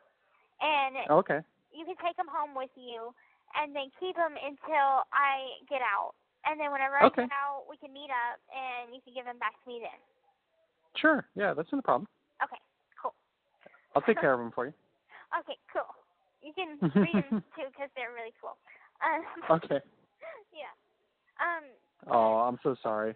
It's okay. It's okay. It just sucks on you know, on my part because it's like there's so many cool books that I would want, but I'm only limited to 6. So. I wonder why do they do that? Just space? I think maybe for space reasons. The fact that we do have a library. But I mean, 6 books sounds fair. I'd chalk it up to 10, of course. But that's probably a little excessive. Well, yeah, but I mean, is your library even good? I mean, it's not bad. It's not small. It's not big. It's just sort of medium, I guess. And they have a lot of books in it. But most of it's kind of where it's like, okay, you have a series, and it's the 4th book in the series, or the 4th, you know, the edition 2 or something. So it's never just, okay, I can read all of the series because they have all the books. They just have random books. I heard you're a Twilight fan. I'm so sorry. Okay, so I'm borderline Twilight fan. I can critique it all day long, but at the end of the day, I still like to watch it. Is that bad? No, it's okay. You're a girl. Yeah, because I'm like, there's some key points that I'm like, that would never happen or whatever. I don't like Kristen Stewart. I think that she's a terrible actress. Well, the thing that I read the books and I just thought they were very trite. You know what I mean? Mhm. Do you know what that means? Dull. Well, no, I wouldn't say dull. They just are, okay, basically, like, there's no real sense of adventure. Like, there's no, how can I explain this? Like, her only goal is to get a boyfriend. That's true. Yeah. And it's like, I mean, that's not how human beings work. You know what I mean? Adults.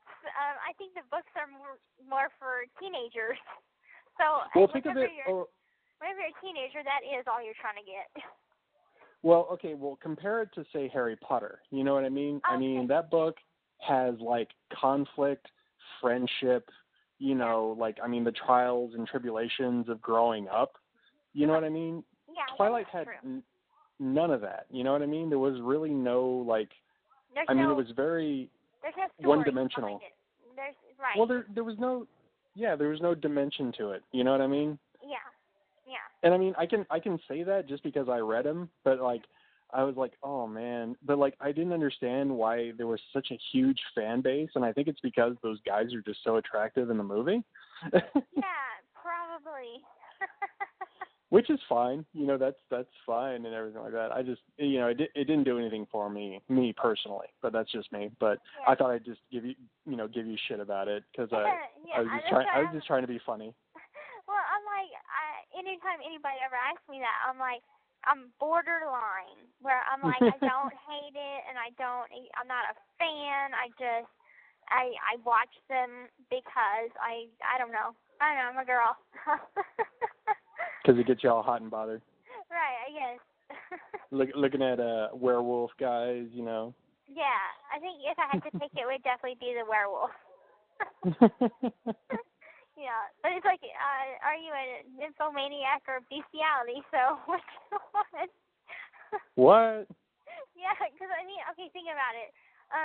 Vampires are dead, so you know, if you're having like sex with other dead people, that's necrophiliac, or you know, if you're having sex with an animal, that's freaking bestiality. Bestiality, so, yeah. Guess I'm into bestiality. Just kidding. But yeah, I'm like, I can definitely see your point. Huh? Mm-hmm. Oh no, I was just gonna say I don't agree with bestiality just because an animal can't give consent. I know. Okay, so I have this horrible story about when I was little, and okay, so my cousin Tiffany used to babysit me from time to time. Now my cousin's a little bit older than me. She's actually your age. So okay. She's 33. And so anyway, she used to watch me for a little bit, even though we were both young. And anyway, she had this kind of like outdoor playhouse, and I think she was like 13 or something, and I may have been like 5. I don't remember. But she had a dog, right? And so she's watching me, and she freaking had the dog give her oral sex. And I was like so young, I didn't know what the hell to think. And she wanted me to do it, and I refused. And then like years later, I grew up, and I'm like, oh my God. Wow. Yeah. Wow. Yeah. What do you say to that, right? Man, Gypsy, you had it rough, girl. Yeah, the Petrie side is really fucked up. There's always a couple of kooks on that side of the family. Yeah, I'm still kind of pissed about what you told me about your grandfather. So yeah, I really that makes me so angry, and I just want to hug you. Aw, thanks. Well, I mean that's because I understand how that just really messes you up. So yeah, but I mean I've gotten a lot better, and I wish I could see a therapist better than what I have available. Yeah, me too. Because people seem to think that, oh, okay, I'm okay, and shit doesn't bother me, and I'm able to get through my day-to-day life with no problem. And that's just not it. I have to cope, and, like, whenever that thing happened with the two women, that made me want to get high again, because anytime that anything bad would happen in my life, I'd get high. Yeah. And I'm like, I want to get high so bad because I just want to feel numb. I don't want to feel regret. I don't want to feel guilt. I don't want to feel anything. And Wait. Did you have, so basically you were able to, like, administer your own medicine?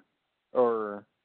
I to a certain point, like, whenever my mom had pain pills, and she would give them to me, and for like a while after I had dental work done, my mouth hurt so bad, and she was like, her medicine ran out, so she started giving me hers, and she was on hydrocortisone or hydrocodone,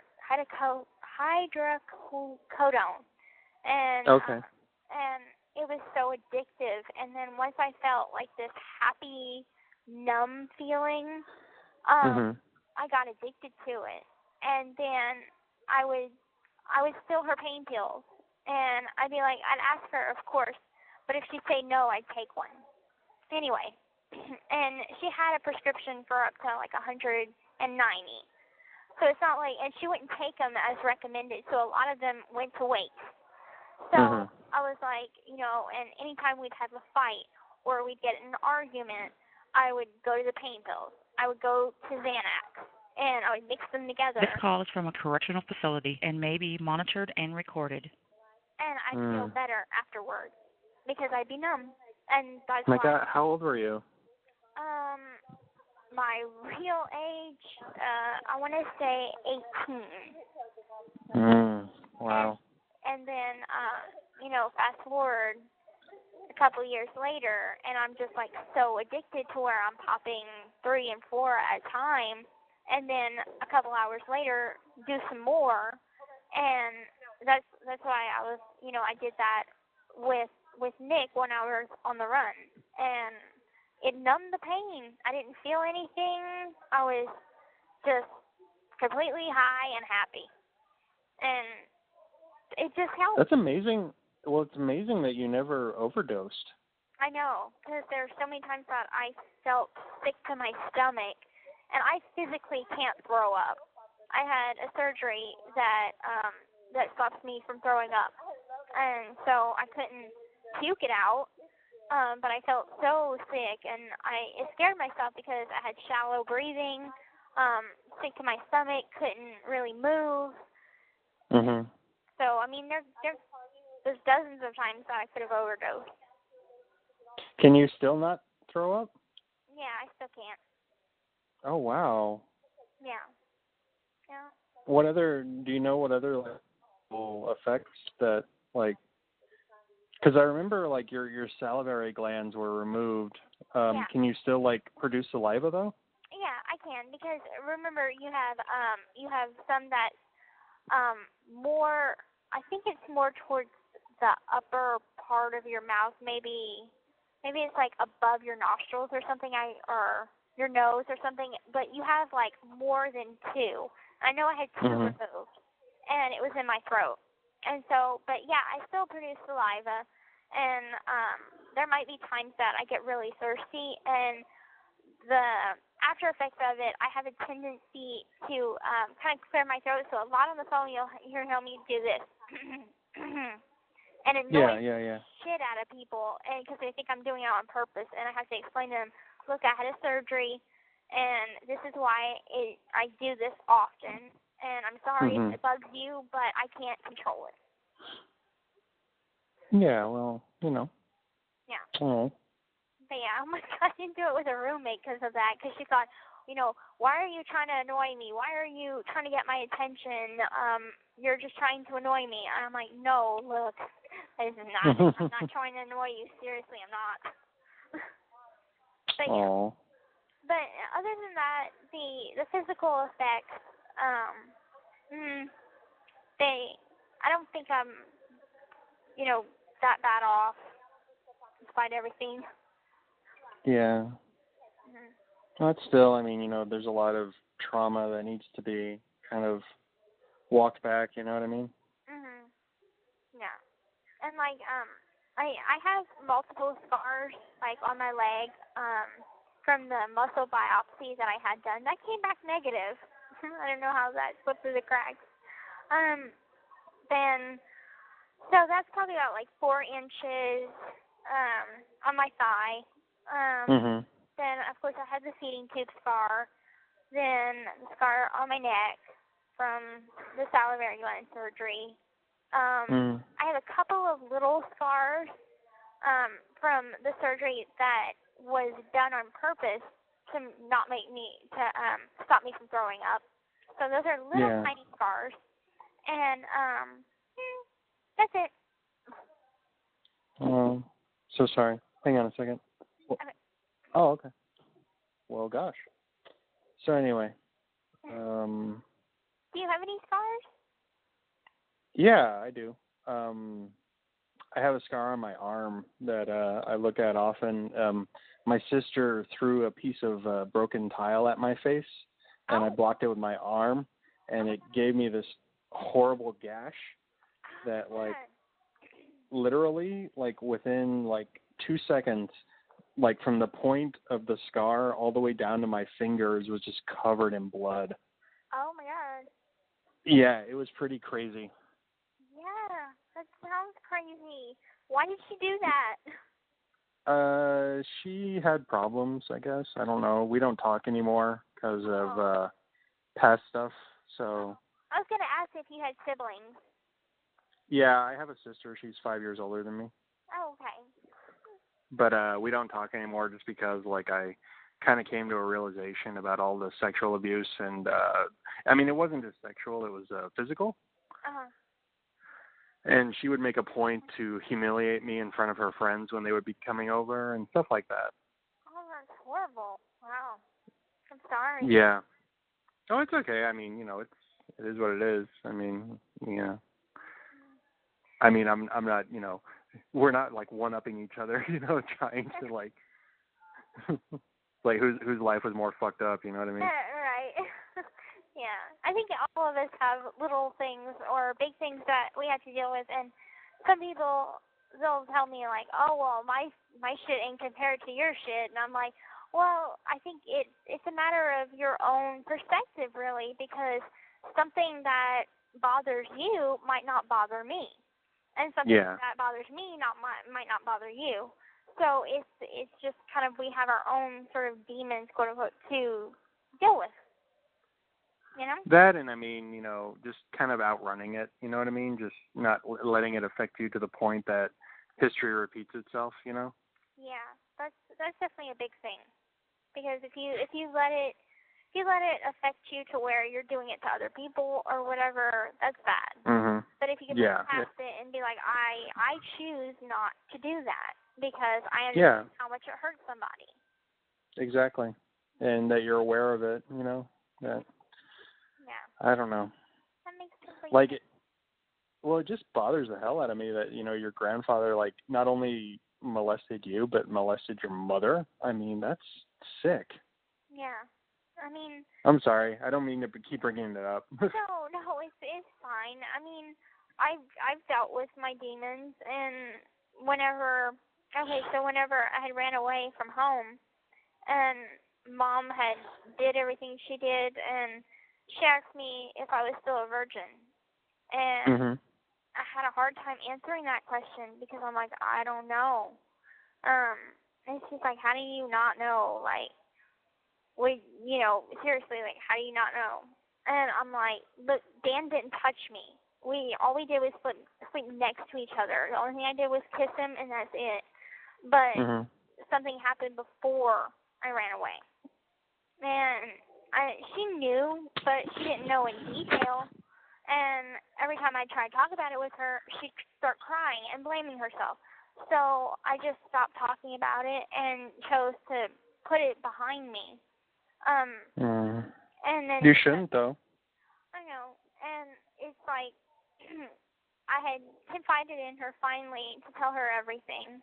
And, yes, she did cry, but she also told me that the same things was happening to her, not only whenever she was a child, but at the same time it was happening to me whenever we were staying with him for a little bit after the accident. He was still doing it to her. So, and hold on. And so. The hell? Oh, that's the loudspeaker that they call people on. But yeah, it's like finally she was able to tell me, and I was able to tell her. And then whenever everything had came out, I'm like, did that actually really happen? Because she had lied to me so much about everything else and exaggerated things. I'm like, I don't know. But then upon thinking about it, I'm like, there were weird things that happened. Like whenever I was probably 4, he would take a bath with me and my mom in the same tub. And just things like that was weird. Now that I think back on it, this is weird. So, I don't know. I'm putting things together more as an adult than I did as a teenager or as a child. Yeah. So, yeah. I'm sorry. I wish I could give you a big hug right now. I know. I wish that too. But pretty soon, we only got 4 weeks left? Yeah. Yeah. So. I'm going to give you the biggest hug in the world. Oh, that's awesome. And I put you down. I put you down as my SO, so you're able to come on a Sunday or Saturday now, along with the Friday, whatever. Oh, okay. Well, I'm only going to visit Friday and Saturday because Sunday I have to come back. Right, but you're able to come on the Saturday now. I put it in place. Oh yeah, the Saturday. Yeah. Yeah. So I made sure that it was all a go. Well, what I'm going to do is the day before I drive up there, I'm going to call the president and see, because, I hope some asshole doesn't cause it to go into lockdown or something like that. Oh no, that doesn't happen. The only thing is, the parking lot does get kind of full kind of quickly. So I don't know. But if there's not a spot, just wait around for a little while, because some people think that, oh, okay, well, it's 45 minutes past 9:30 or, the set time. Oh, I missed the visit. I can't come back. That's not true. You can come any time in the time block. Oh, okay. Yeah. Well, I mean, I have nothing to do, so I mean, should I just get there super early? If you want to get there super early, I'll just sit in the parking lot and read my book. I mean, it's not a big deal. Okay. You don't have to get there super early, but just get a little bit early just to make sure you got a spot in, because the morning visits are always more crowded than the afternoon visits. Oh, okay. And make sure you bring maybe some Tylenol or some ibuprofen or something, because the freaking noise is so loud it might give you a headache. I know it does. Oh, it's fine. Oh, you mean in the room? In the visiting room, yeah. So keep them handy. And do you drive a car, truck, van, SUV? Oh, me? Yeah. Oh, it's a RAV4, so it's like a little SUV. Yeah. Okay. So make sure to bring you some of that, because you just might get a headache. Nah, I doubt it. Okay. I always do, because I'm just the overall noise and the excitement and everything causes me to have a huge headache. I'm like, oh, my head is pounding, but I'm happy, but my head hurts. I wish I could bring some for you, but I don't think that's allowed. No, that's not allowed. But I could buy some off Canteen, so I'll be fine. Oh, there you go. Yeah, and then let's see, a week or two later, I'll be having another visit. So, and then I'm having a visit on next Friday with Jenner Smith from 2020. Oh, cool. So she's going to come and meet me, and I asked her to schedule the interview.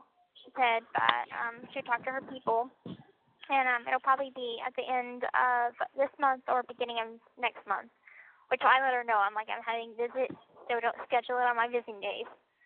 Mhm. Who else is visiting you? It's one of my friends that I made.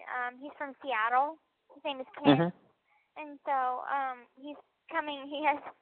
I sent him a visiting form because I'm like, well, I know you like to travel and stuff, but I don't actually think that he was going to come all the way from Seattle. So. Wow. I was like, you're going to think I'm crazy for sending you a visiting form when you live away in Seattle. So. But yeah. Man, you're so popular. Not really. Yeah, you are. Look at you. Yeah, Got friends all over. Yeah, I think I got a letter from France, but it got rejected. Oh. Yeah, like, wow, France, that's far. So how many proposals have you gotten? None. None. Mom said that I might be getting a lot of freaking fan mail because I guess in the documentary they put in my bikini picture. So, oh yeah. Yeah. Yes, I was not happy about that. Yeah, they did. Thank you, Aaron. But yeah, I know, none. Feel so loved. Hey, you never know. But hey, I've got my fair share of creeps. You know that. Oh. Well, hopefully it's Ken, right? Yeah. Or Kent. Oh, I don't remember. It's actually he goes by Ken, but it's Kenan. So I'm like Kenan. I'm like, that's different. But not. And his last name is Euchre, and I was like, I'm not gonna try and pronounce this guy's last name. So I waited until he told me his last name to pronounce it. So yeah, but he's a sweetheart. So. Yeah, he's cool. Right on. Yeah. And they have a lady that she sends me books all the time, but obviously I can only have 6. So a lot of times I'm like, I'm filled up with all the books. But she's so sweet. She sends me a letter like every week. So it's nice to have mail, Yeah, of course. Yeah. And it's not as lonely. Right. Because it does get pretty lonely here. So I can imagine. Instead of turning to a girlfriend, I just have lots of pen pals.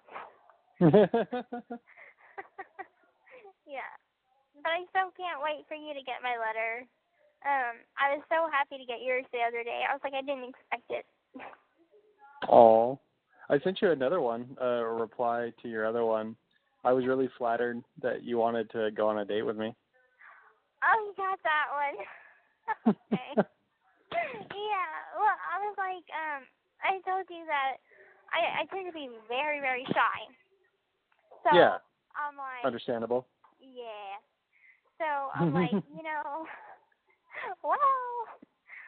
it might be easier if, I kind of just went out with somebody that I'm already comfortable with, Yeah. So. Well, I mean, I don't want to spoil the letter because,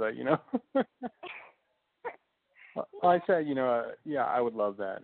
I really would. Awesome. And it could be platonic if you wanted it to be. It's fine. It doesn't have to be. Okay. We'll see. I don't. Awkward. No, it's fine. I mean, I don't know if you're attracted to me or not, or I mean, who knows?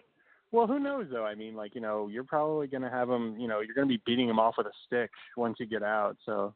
I don't know about that, but I mean. Well, hey, look at this other guy who's gonna visit you. You think, I mean, he probably has some interest. I don't think so. I think that it might be. He just generally wants to be my friend. We get along and stuff, but I mean, I don't have a lot of friends, so I don't always look at everybody as like a potential soulmate. Even though my freaking roommate does, you should write this one, you should write that one. I'm like, I just, Oh, yeah. you know, but I'm like, I'm very choosy and picky because I'm like, I'm not going to put my heart on the line for someone that is just going to, you know, use me for fame, money, Yeah. or whatever, Mhm. just because they think, oh, I'm Little Miss Popular right now. And, Yeah. you know, use her Well, for that's whatever what money she'll get. Well, that's what I put in the letter. I said, you know, because I know that. Well, I put in the letter. I said, you know, I know you've been spurned by love, you know, many times, and you know, I said, like, you know, if you wanted to take things slow, you know, that's totally cool. Yeah. And I'm fairly certain you want to do that anyway. But I mean, I think that you're a total sweetheart. I really do, and. Oh, thank you. You seem to just understand, and I don't know what it is. I don't know what it is about you, but you just intrigue me. Oh, well, thank you. I don't know what it is. But I think it's just you're sweet and you have a kind heart. You know. Oh, so do you. Thanks. And even though you're pro-choice, I still think that you're a very awesome guy. And, so, well, I mean that doesn't have to define, you know, both of us. You know what I mean? Like, right. It's a good thing though to, you know, disagree sometimes with people. Yeah. I mean, well, I mean that's the thing. I mean, imagine if you're dating someone who was exactly like you in every single way. Wouldn't that get boring? It would. Actually, it would. I'm like, I deal with myself on a daily. Why would I want to be with someone just like me? Exactly. So and I mean, fun. Well, that, and I mean, it wouldn't allow, like, you know, any room to grow. I mean, think about it. Like, you I mean, like I was telling you about conflict, you know what I mean? That helps to change. Mhm. Yeah.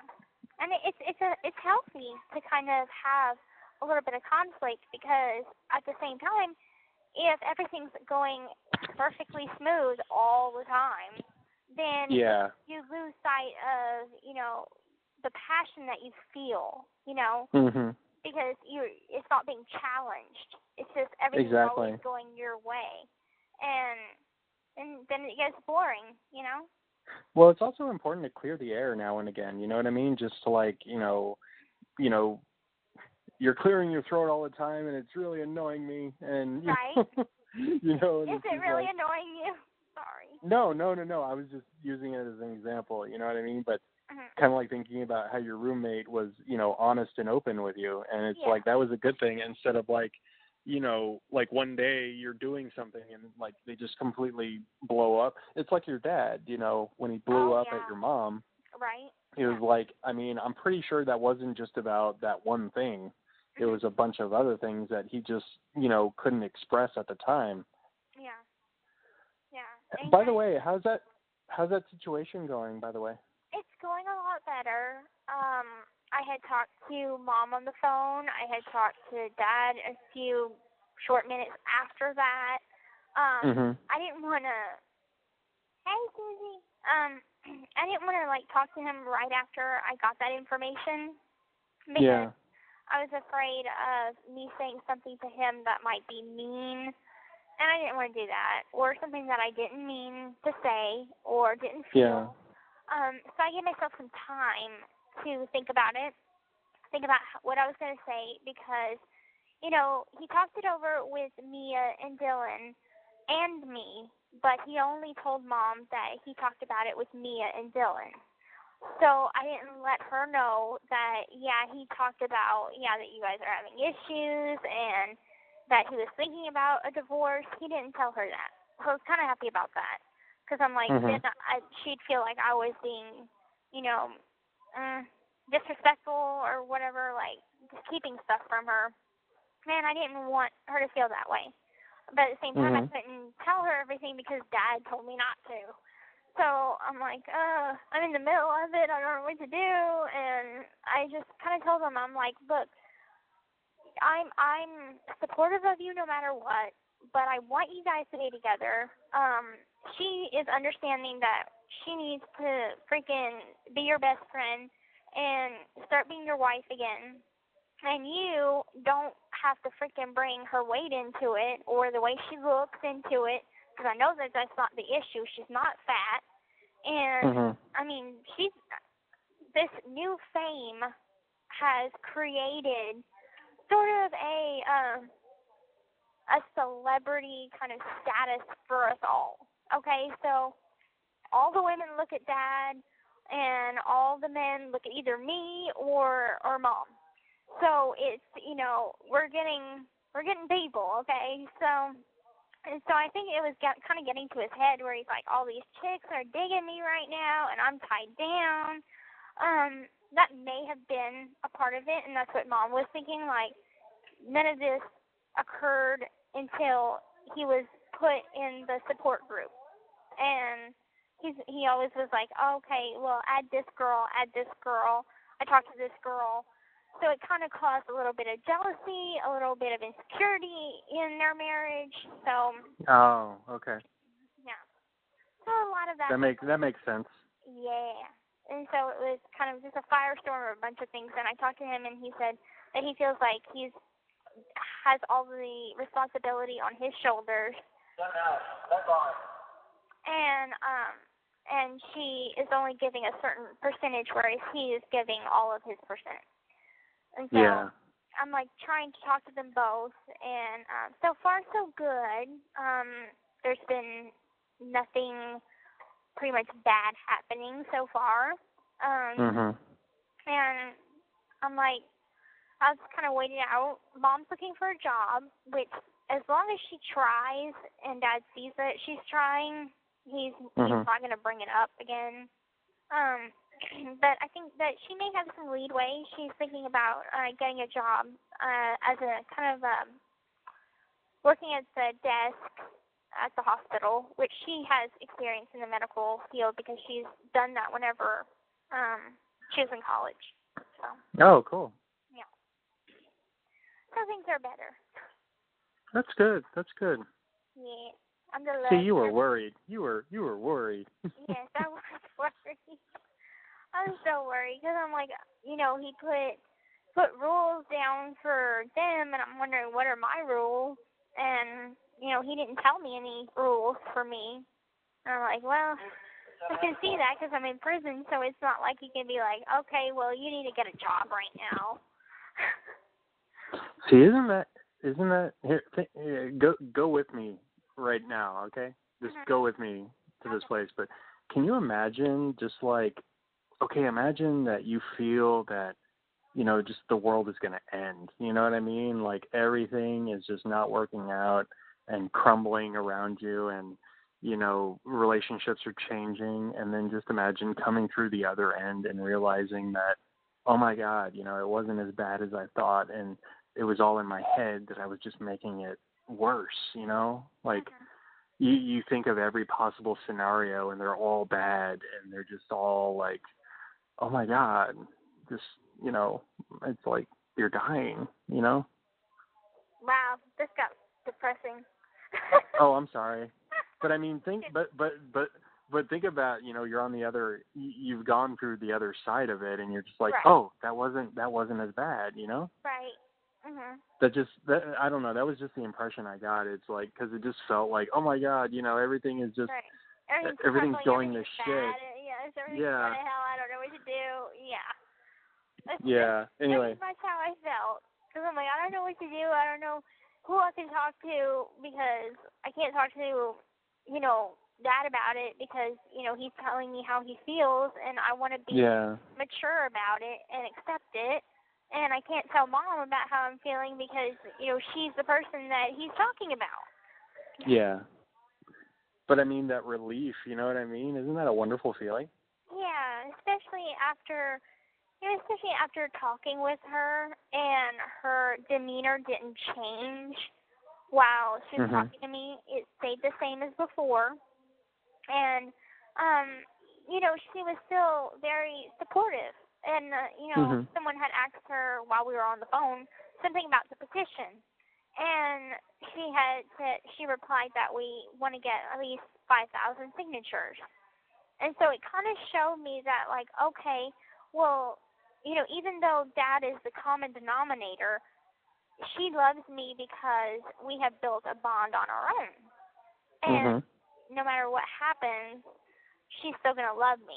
And he will too. Of course. Of course. So I just have to find that out on my own. Trial and error. And freaking out over nothing. I know. I was seriously stressed. But I know. It's all relieved now. I'm just waiting till Dad gets back home. And, because, it was kind of a breakthrough, though. Because, even though we talk on the phone, it wasn't like a talk. It wasn't a deep conversation. And so once we had that deep conversation, I was able to open up a little bit about me to him. Yeah? Yeah. So, kind of crazy. I was like, you could tell me anything. I'm not going to judge you or anything. And, I'm your daughter, so why don't you confide in me? Wow, isn't that a crazy thing that, you're just now getting to know your dad? That's crazy. I hear myself in the background. Oh, my God, is that how I talk? Ugh. What? Oh, yeah, you're fine. I like your voice. I don't. Why? Makes me feel like, I don't know, whenever I hear myself, like, the background, or hear feedback or something from someone's phone, and I hear my own voice, and it just annoys me to no end. I sound like I'm 3. No, you don't, actually. Okay, good to know. Well, not to me. I don't know how other people will feel, but that's just me. Whenever I talk to I have 2 best friends, okay? So one of them's Chrissy, and the other is Rachel. And whenever I talk to Rachel on the phone, she was like, oh, my God, you do sound like you're 5. Whereas whenever I'm talking to her in person, she's like, she got used to my voice. Yeah.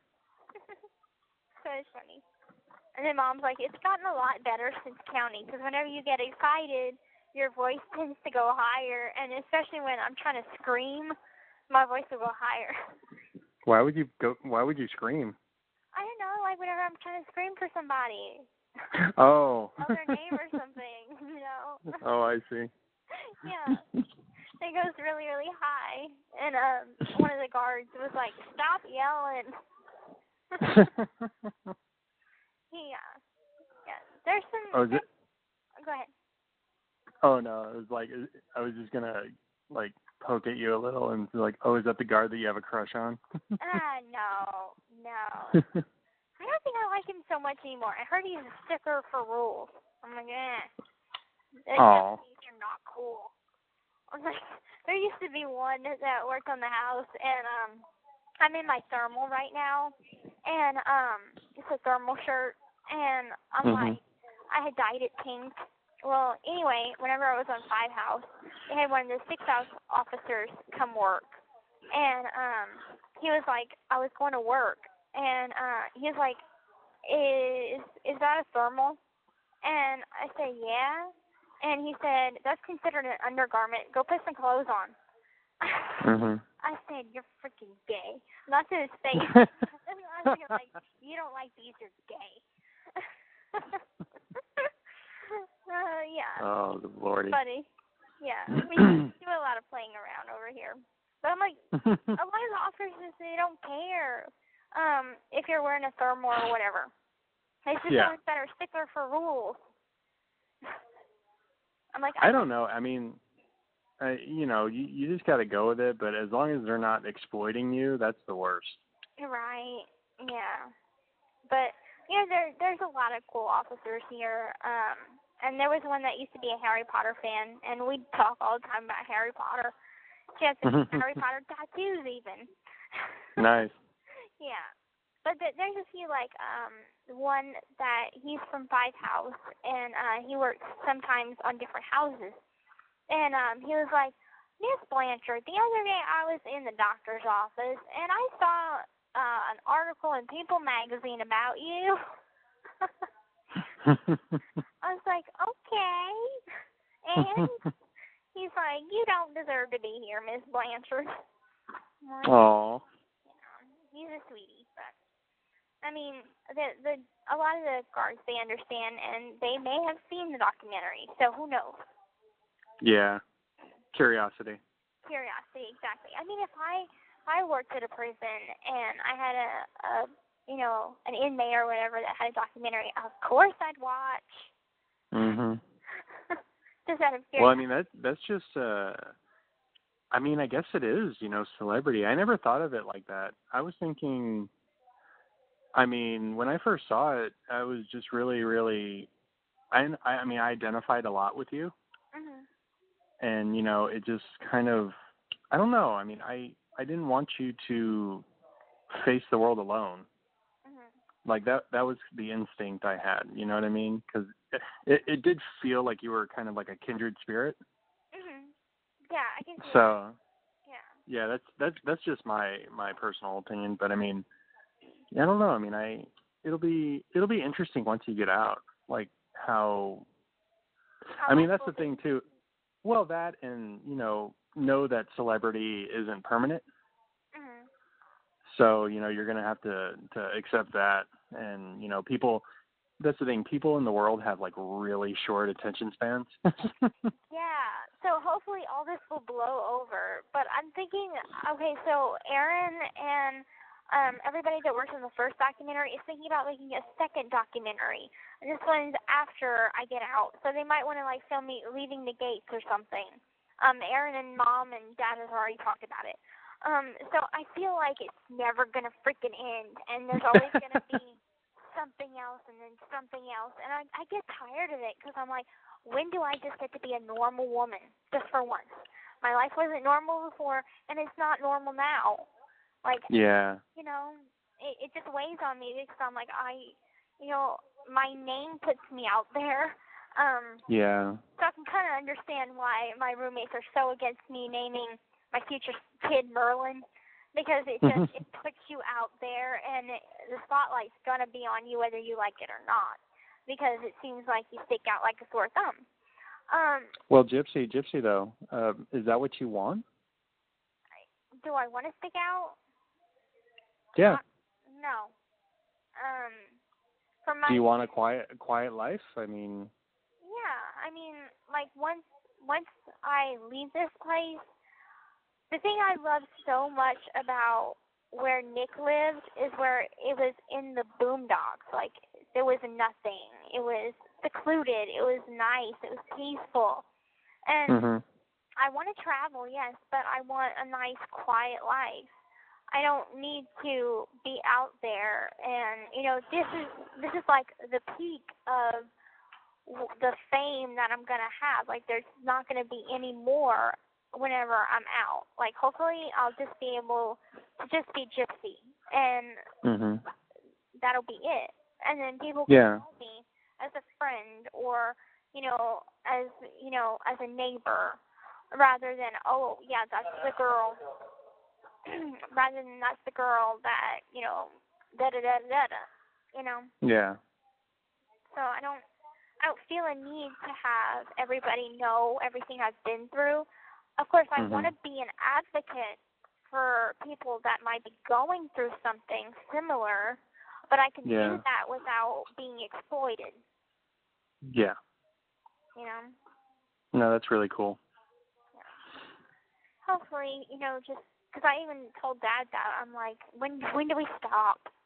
And it's like it's Dr. Phil and Dr. Oz show and 2020 and Dateline and Good Morning America and just all these different people want an interview, and I'm like, I'm going to be picking and choosing who I want to do an interview with, and it'll be so I could be an advocate, not for myself, but for, people that have gone through something similar, so it might help them, because I know if I would have heard of Munchausen by proxy syndrome before all of this, I would have known to get help.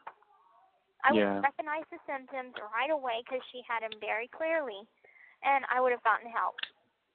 Yeah. Please don't ever go to Dr. Phil.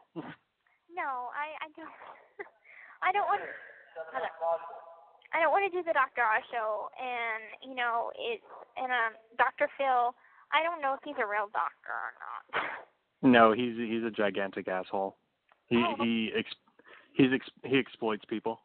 Okay. So, and that's I'm afraid that's what 2020 is going to do. But I said I'd do the interview, and I'm going to do it. If they turn it into something bad, then I can't. It's out of my control. But well, wait. Request to get the questions beforehand. Oh, that's a good idea. I should do that. Yeah, I'm gonna write that down. Okay. But yeah, because if I know what I'm being asked, then I'll be better prepared for it. Not rehearsed. Exactly. Better prepared for it. Well, yeah. Well, and plus, you don't just say, you don't want to be ambushed. You know what I mean? Right. Yeah. Because it's kind of like those two chicks. You know what I mean? Yeah, exactly. And I didn't handle that so well. So I want to know what I'm getting myself into. Exactly. But she said that, the lady said that it would be focused on mainly how I'm doing now and my past. Now, of course, they're going to have stuff about the case, but, that's inevitable. But I feel like if they can just focus more on how I'm doing now, that would help. And I can mention the petition, and hopefully I can get some more signatures, Yeah, definitely. Yeah. So, you're starting to cut out. I wonder if the weather is bad. Oh. Do you need to go? Let's see, what time is it? 9? Is it 9? Or it's gotta be 9? It's almost 9. Yeah, it's almost 9. Okay. I thought it was 10. Well, can I call you right back? Sure. Okay. I'll call you right back, okay? All right, bye. Hello, this is a free call from an offender at the Chillicothe Correctional Center. This call is from a correctional facility and may be monitored and recorded. To accept this free call, press 1. To refuse this free call, thank you for using Securus. You may start the conversation now. I'm back. Hey, what's up? Nothing. I only went to the bathroom for a second, and then someone took my phone spot, so I'm like, oh, crap, I gotta wait. Oh. The phones are usually busy around this time. Well, that sucks. Yeah. Especially whenever I'm like, I said I was going to call back in like 2 seconds. And then I'm like waiting 10 minutes or something. And so I went to tell my roommate, I'm like, I'm hungry. I haven't eaten all day. Can you fix me something? So she's going to fix me some pasta with soy sauce and cheese. Ooh. Yeah. That sounds good. It is. It's her own creation. I had a bunch of random stuff in my locker, and I was like, I'm hungry. Can you fix me something? I have her cook for me all the time, and she's like, yeah, well, there's not much to work with, so I'm just gonna throw things together. And so she threw something together, and I'm like, it tastes like pizza. I'm like, it's actually good. I heard ramen noodle is like gold there. It's very, very freaking, a lot of people eat ramen noodle, and it's used in everything we pretty much cook. I'm just burnt out on them. I had them in county, have them now, and I'm just burnt out on them. And I'm like, I can live off potatoes and garlic pasta. That's just something that I can live off of. So I keep a well-stocked seasoning selection. So just in case I see something that I do want to go eat up at the chow hall, like I could spruce it up a little bit with some seasonings, and then it makes it edible. Nice. But, so yeah, the food itself though, you said it's like very bland, right? Yeah, it is very bland. Like they have mashed potatoes, but it's the box kind or whatever. It's not real mashed potatoes, and the one thing that is pretty good is the Salisbury patty. And every once in a while they'll have like a little bit of lettuce that we can put on it and mustard to make it kind of like a little burger. So that's good. but I really, really like the cheeseburgers that we could buy off Fundraiser. But they're $4 and something cents. Like, that's expensive for a burger. But in the visiting room, they're only like $2 or $3. Well, you think about what you want to eat when I get there, okay? I wonder. I know I'm probably gonna want a freaking Hershey pie. I a Hershey pie. A Hershey pie, yeah. Okay. Those are so good. And but yeah, there's a bunch of different kinds of food, and they have like 2 microwaves. So you can. Oh, in the visiting room? Yeah. Yeah. Cool. Yeah. Are there napkins? I think so. I really think so. And I think there's salt and pepper. There's forks, spoons. And they only sell a spork on Canteen. So I'm like, I wonder if anybody has ever tried to smuggle a fork back. But you never know. I don't think anybody can. I'm like, you know what would be great? What? Oh, it's like you could actually like visit people and go outside, like, you know what I mean? Like if they had like an area that was kind of like a yard, you know what I mean? Yeah. Like people could have like a picnic type thing or something. Yeah, that would be nice. I know they have like a little bit of kind of like a little play yard in Vandalia. They had a play yard for whenever people's kids would come over to visit. And they had like playground set, and it was outside. But over here it's a lot more prison-like and colder, so they don't have that. Do you like to cook? I like to cook. I'm not necessarily good at cooking. My mom never allowed me to touch the stove. So she did all the cooking. And so cooking is kind of something I'm not experienced at. But I've become a pretty good prison cook. Prison cook? Yes, prison cook. Yeah, I cook different stuff, and like you'd be surprised the stuff that you can come up with that you wouldn't necessarily think that you could use that to cook a certain thing, and then you end up using it, and I'm like, oh my god, it tastes just like the real thing. Yep. Well, necessity is the mother of invention. Yes. So, do you like to cook? Me? Yeah. Oh, yes. Whenever there's an occasion to, though, that's the problem, is that, like, I'm usually the only person eating. Oh, okay. So it doesn't make much sense to, like, go all out, you know what I mean? Like, trying to impress myself, I guess. I don't know. Yeah. Well, sometimes you can impress yourself with stuff you never knew you knew how to cook. You're like, damn, this was a good dish. I'm going to cook that again. I don't know. I'm kind of weird, though. Like, sometimes I love to have, breakfast for dinner or something like that. Yeah. Sometimes I like McDonald's fries at like 2 a.m. There you go. Yeah.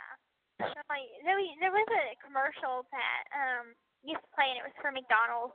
And they had this guy that wanted French fries at like 2 a.m.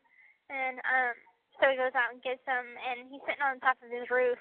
I don't know. It didn't make much sense, but I'm like, I know that feeling whenever I want French fries at 2 a.m. Is McDonald's your favorite? I prefer home cooking rather than fast food. But if I had to pick fast food, it would have to be Cracker Barrel, because their food is like home cooking. So But for a drive-through, McDonald's would come in, second best for French fries anyway. So I don't eat their burgers. I've always liked Burger King's burgers, but McDonald's French fries. Right on. Yeah. And I'm like, have you ever been to Kansas City? No.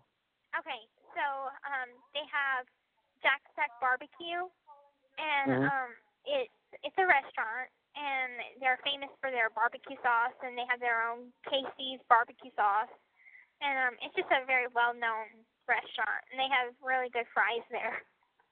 Oh. Yeah. Nice. Yeah. I have to try that. Or you're gonna have to take me. Yeah, could. I mean, if I'm ever allowed in Missouri again. Why wouldn't you be? I don't know. Doesn't anyone, like, kick you out if you've committed a crime there or something? No, that's not how it works. Okay, good to know. I was like, I never come back to Missouri again. Are you all right, DeeDee? You sound kind of agitated. Who, me? Yeah. No, I'm not. Oh, okay. No, Maybe it's just me then. I was just a little annoyed at the freaking phone line. That's about it. Oh. Yeah. Cause yeah, last time we talked, it was hard to hear you a lot of the time. It could have been the phone that I was on. Yeah. Because they're different, and I mean they're the same phones, same kind of phones, but some of them are kind of messed up, and so it depends if I'm getting on a messed up phone or not, and it would drive me crazy because every time bad weather comes, the phones go out. And then the phones had a tendency to go out at random times, so the phones would be shut down all day. And that happened, I think, on Father's Day. And I'm like, I need to call my dad. And the phones are shut down. Like, this is ridiculous. But also, they had something that happened to where it knocked out the server. And the phones were down, the cable was down, the kiosk where we make our order is down. Like, it was all bad. Oh. Yeah. So it annoys me whenever that happens. I'm like, does it happen, I mean, every single time that there's bad weather? The phones get like a little brizzly and difficult to hear whenever it has bad weather. So it's pretty typical. Oh, okay. So I hate calling whenever it's like bad weather because I'm like, it's going to be impossible to hear. But so far I'm hearing you pretty good, so it's fine. Okay, good. Maybe the weather wasn't that quite bad. And then, let's see.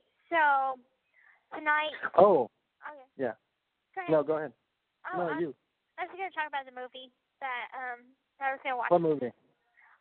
It's called Gifted. Have you seen it? No, I haven't heard of that. Okay, so, the guy that plays Captain America, plays in this movie, and it's about a girl, a little girl that is a freaking math genius, and so I have seen that. I saw the trailer for that.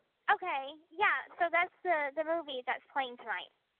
Oh, it looked cute. Yeah, so I'll tell you about it once I watch it. Okay. Yeah, because I mean they play some newer movies, so I enjoy that, and I pop some popcorn, but I haven't eaten all day, and I'm like, I'm hungry, but I get to a point where I'm like, I'm over hungry.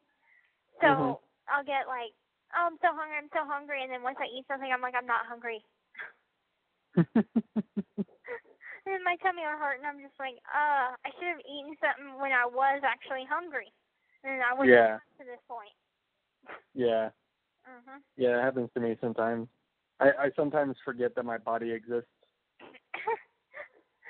I'm fully aware, constantly. They're like, for someone that is so tiny, you could eat so much. I'm like, I could put You it are away. tiny. Yeah. You are so tiny. I am. Yeah. Tiny. Once you see me, you'll be like, damn, she's really tiny. Oh. Yeah. And I'm very large, so it's going to be funny. Oh, yeah, that was something else that asked in the letter that you're going to get. Is how tall are you? Oh, I'm 6'4". Oh, damn, that is tall. Damn. I think my freaking brother is like 6'3". Damn, you're going to be taller than him. Fuck. I'm probably taller in my boots, too. Oh, dear. It's like towering over me. Nah, I won't do that. I won't look down on you. Okay, cool. Well, you might have to look down just a little bit to actually see. Well, I'll adjust my seat so we'll be eye to eye. Okay, that sounds like a plan. And like whenever. Oh, hey. Yeah. Oh, your mom posted in the group about your what happened with those two girls. Oh, she did? Yeah, and also that Ken guy just like recently got added. I thought I was like, wow, that's weird. Like I'm getting like real time updates. Right, you are, yeah. Oh, and also this is weird. I don't know if you want to know this, but Nick is getting a new lawyer. Oh, he is? I know he had court yesterday. Oh, yeah, they granted him new representation. What the hell? He had the best out of Bolivar. I have no idea. He had Dwayne Perry, which is the best out of the county because I had Mike out of Greene County. Now because Nick is my co-defendant, we couldn't have an attorney coming out of the same county. So he had to have a lawyer from a different county. And as I'm told, Dwayne Perry was actually a pretty good attorney. And I mean, damn, that sucks for him. Wow. Well, you know, I mean, I don't know. I have no idea what he's hoping to accomplish, but hey, whatever. You know, more power to him. Well, I don't know. I'm like, and I was talking to my roommate the other day. I'm like, why is it after every court it was always a media circus for me?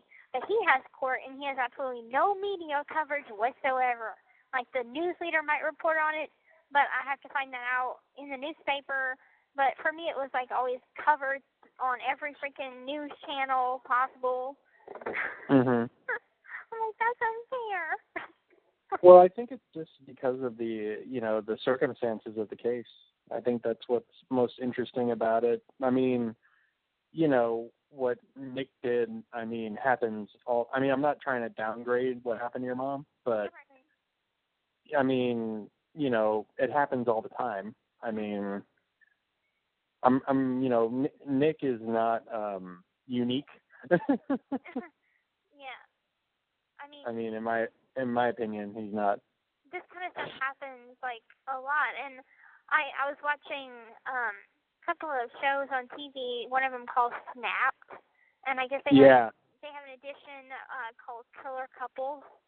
And I was just like watching these stories, and it came across a story that the guy was in a relationship with this chick, and well, anyway, they had a BDSM relationship, and I guess it wasn't satisfying to him anymore, so he wanted someone else to join in. Well, long story short, the girl, the intended target, turned him down, so he killed her, and then afterwards he raped her. And what? Yeah. And so that just kind of reminded me of what Nick wanted to do to my mom. And so I'm like, wow, there's just more people out there like that than just him. And it just kind of shocked me. Yeah. I'm like, what do you think about, people like that? I don't know. It's kind of scary. I mean, it's like, to what point do you just stop? And you don't have a conscience anymore, to where you know, I'm like, you know, Nick had mentioned it to me where he wanted to do that, and I was like, absolutely not. There's no way that I'm letting you do this. And of course he had his alternate personality telling me like if he was going to do it, it would have to be his way. And upon like thinking about it more in our conversations, I realized that he knew exactly how he was going to do it, and, you know, exactly to a T, because I didn't put it together. I guess my mind was trying to block it out or something, and then I was putting things that he said together, and I'm like, oh my God, this wasn't just spur of the moment, I'm doing this in the moment, I don't know what the hell I'm doing. This was calculated to such a point that it's unbelievable. And so, if you think about it, though, he's the one who did most of the planning, right? Yeah, because I mean, I know I'm like sitting around people that, you know, are listening into me talk, but I don't care. I'm talking to you, so I don't care what anybody think. Oh, no, I mean, if it's going to cause a problem, then let's talk about something else. No, it's not going to cause a problem. But, like, it's crazy because I'm like, I suggested something, and then he took it to a whole different level. Like, he had conversations with me that I thought, you know, this is a guy that's, like, I need to get him some help. Because in one scenario, he's like, okay, well, I'm going to tie her up, and I'm going to strangle her, and we're going to bring the body into the car, and then afterwards we're going to go to this place where we're going to dump the body and a farm or something. And he's like, he was very, very big on rape. Something about rape just turned him on so much. And so he was like, I'm going to rape your mom, and then I'm going to take the condom off, and then you're going to drink my semen. And I'm like, you're so fucking fucked up. And I'm like, this is unbelievable. No, we're not doing that. And so, you know, what happened was the lesser of two evils. I hate to say it, but it was the lesser of two evils, honestly. Because I'm like, if I hadn't maybe put some sort of stop to his more devious thoughts, things could have been hella worse. You think so? Yeah, I think so.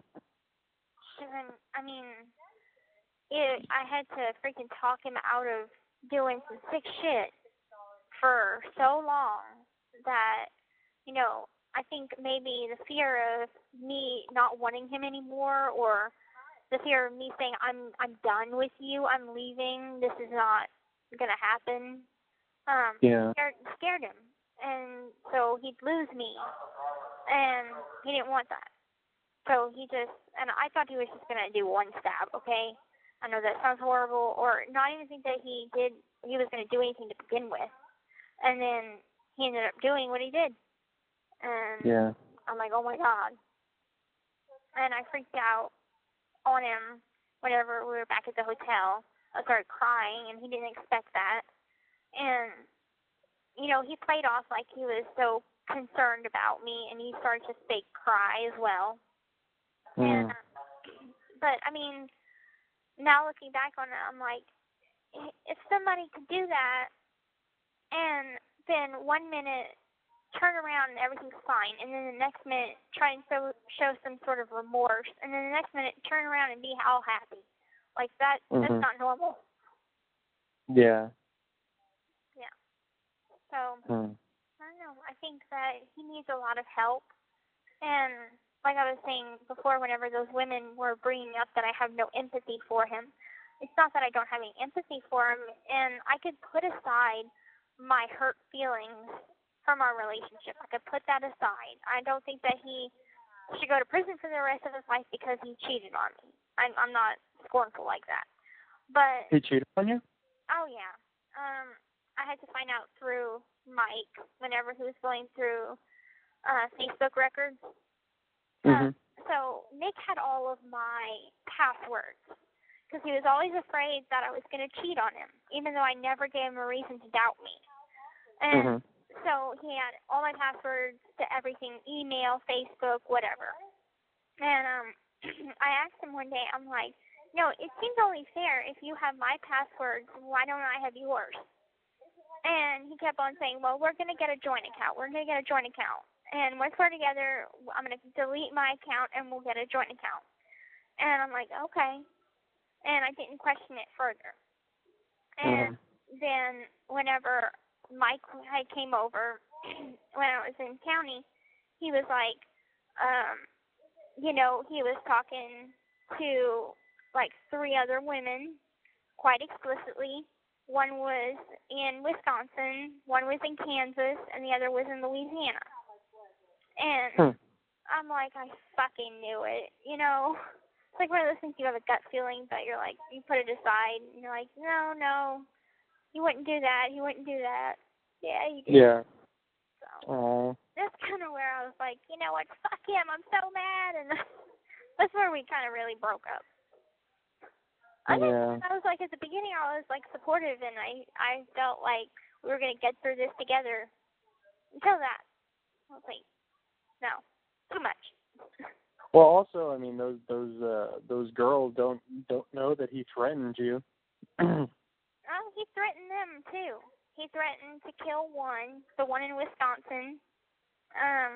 He was like, if you try to follow me or if you try to, visit me or whatever, I'm gonna fucking kill you, and just leave me the hell alone and stuff. And so that's all in Facebook records and his attorney. Oh no, I mean, I was talking about like when you got arrested together. Oh yeah. You Mhm. the room. I'm gonna eat then. Love you, Susie. She's like, I love you too, butthead. She came up with a freaking nickname for me. It's Gypsy Poo. I hate it. Gypsy Poo? Yes.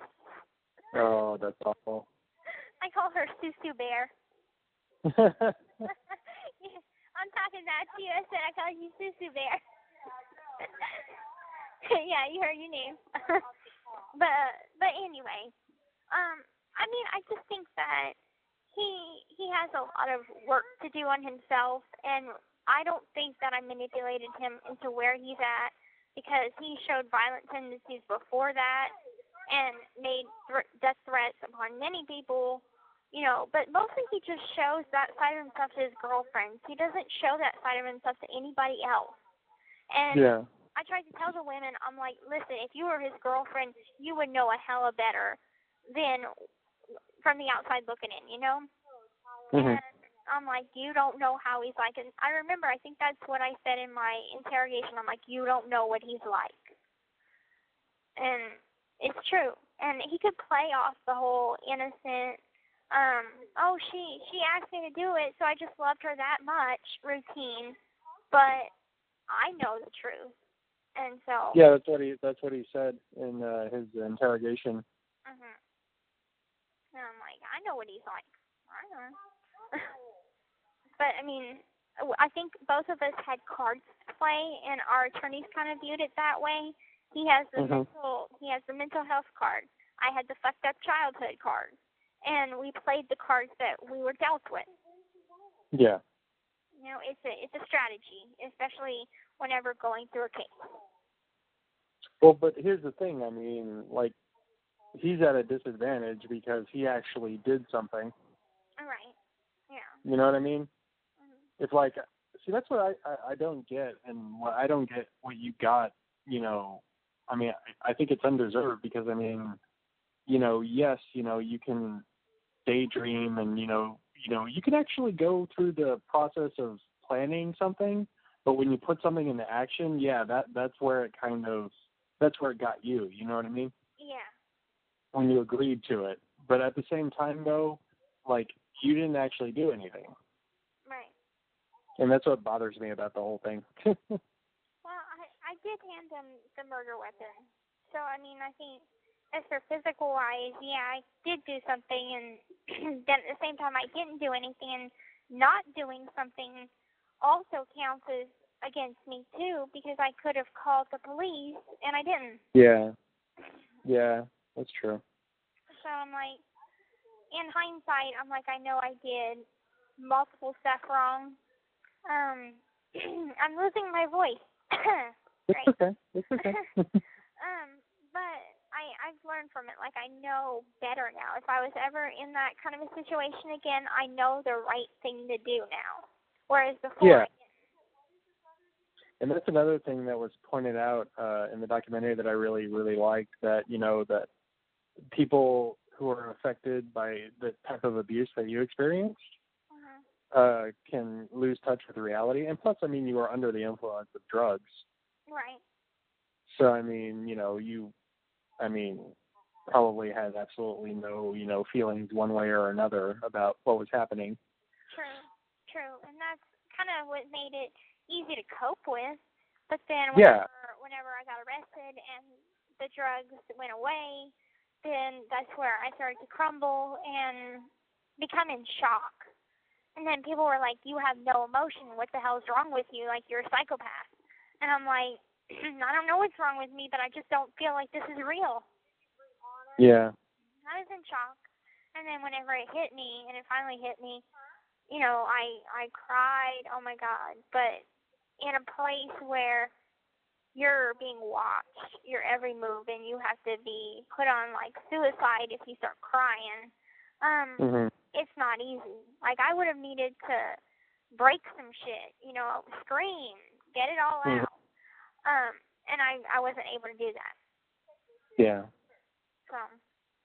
I really wish, I don't know, maybe I can talk to somebody. Like, I wish there was someone I knew that could, like, that specialized in what you went through and could actually, you know, you can talk on the phone too. I mean, because, I don't know, I really wish you could, you know, get some, I guess, guidance, you know what I mean? Yeah. To actually process all those feelings. Yeah. I know Dad suggested it, and his insurance would cover it. But I don't know. I mean, I talked to Mom, and she seems to be like someone that's there for me in case I need to talk. But as for like an expert, you know, I don't know. Because even the people here, they're like, you have a lot to process, and that seems to be the only thing that they tell me is you have a lot to process. So I'm like, okay, can we move on to how to process? You know? Yeah, well, I mean, there's lots of different methods, and that's the thing too. I mean, there's like, you know, the difference between a psychologist and a psychiatrist. You know what I mean? Like, I mean, you made it very clear that you're not interested in being on medications ever again. So, a psychiatrist is out. Right. Yeah. So basically, what I would recommend is behavioral. Oh shit! Hang on. Oh my God, I'm losing my words. Oh my God, I'm going stupid right now. Oh my God. Behavioral therapy? Well, it's behavioral modification therapy, and basically what they do is they teach you to kind of like face, you know, the what's bothering you. That's treatment here, because it's not only drug treatment, but it's behavior modification here too. Yeah. Like, but I mean, like, they teach you, like, coping mechanisms besides, like, healthy ones, you know what I mean? Yeah. Because what I'm afraid of is if I get put on medication, what happens if I get addicted to it? The only reason that I was able to get off the drugs that I was on is because I got arrested, and I couldn't take anymore, and they wouldn't give it to me. Well, honey, also, you have to consider the fact that your mom was not a doctor. Yeah. So I mean, well, that's the thing too. Like, I mean, with psychiatrists, it's still trial and error. See what they do. Like, you know, you go in and you explain how you're feeling. You know, you explain the emotions that you're dealing with, and then based on that, you know, they give you some medications to try, and then like based on your reaction to it. Because I mean, sometimes, I mean, I went to I'm on medication personally, and I say that a lot, don't I, personally? I never noticed. Oh, okay. Well, damn, now you're going to notice. Anyway, no, but, like, basically they kind of gauge, like, how you're feeling and how, like, you can stop at any time. I mean, you have that right. And you say that, like, I'm stopping, you know, this because it's doing this to me. Like, I don't like how it's making me feel. I don't like, you know, some drugs cause you to gain weight. You don't like that. Some people, you know, like, sometimes you'll have, like, an allergic reaction. I mean, it depends. Everybody's different, you know? Right. But also, like, you know, they said, oh, okay, well, we can try this. You know what I mean? So they're not going to force you to do anything. Okay. Like, not like your mom did. You know what I mean? Okay. Yeah, because I just assumed that it would be, like, forced upon me once you're... Because with my mom, once it's prescribed, you're always going to be on it, and you have no... No. To take it. Oh, no. See, sweetie. Oh, I'm so sorry. It's okay. Well, I just assumed you have to learn. Well, you have to learn body autonomy. You know what that is? No. Body autonomy. You have the right. No one is. It's not okay for people to touch you. It's not okay for people. You know, if you don't like someone touching you in a moment or whatever, you have the right to say no. You have the right, to put whatever you want in your body and, do whatever you want with your body. It's your choice. You know what I mean? Yeah. That's body autonomy. Okay. So it's kind of like you're in control of your own body and what happens to it. Yes, and that's the thing too. Like, with medication, like how it works is, if it's not making you feel better, if it's not doing what you want it to do, then stop taking it. Don't take it. There's no obligation to take it.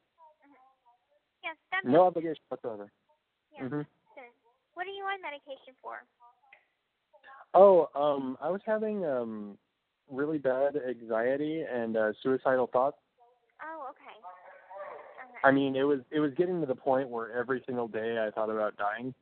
Oh my God. Wow. Yeah. So I really needed to get some help, and I did. And that was a long time ago, and I'm still on medication. I mean, it's been years now, and it's really helped even me out so that I have a very, I mean, before I was very, I mean, I've never been violent, and I've never been like, everything is internal with me. You know what I mean? Yeah. Like everything is just kind of like all my pain is inside, and that I can't let it out because I'm afraid I'm going to hurt somebody, but I don't think I'm capable of that. That makes sense. So it just, yeah. I mean, it's kind of, I don't know, but I mean, I just take, I lucked out though, and it was one of the first medications that I took that really helped me kind of balance out. You know what I mean? Yeah. That's good though, because I mean, if it helps, then it's obviously doing its job. Yeah. Well, also, I mean, I've had to modify it because, I'm also on this other medication that gives me a little bit of energy because I was starting to feel like really lethargic on the medication. And, I take this other one to kind of, balance that. So, I mean, your body chemistry changes. Yeah. But I mean, I can totally understand though that, they say that's a symptom of Munchausen by proxy is, the distrust for the medical, any kind of like going to the doctor. Yeah.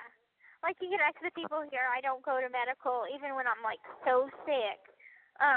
I'll wait it out and just be like, look, I can buy, some freaking sinus pills off of Canteen. And Falls cough drops and Vicks Vapor Rub, and I'm good. Unless but see, like that's the flu or something. Yeah. See, that's I mean, it's understandable. It's completely understandable, but at the same time, though, like, it's also important to like, because I mean, it could be a symptom of something bigger. It could be a symptom of something worse, and you don't know. Right.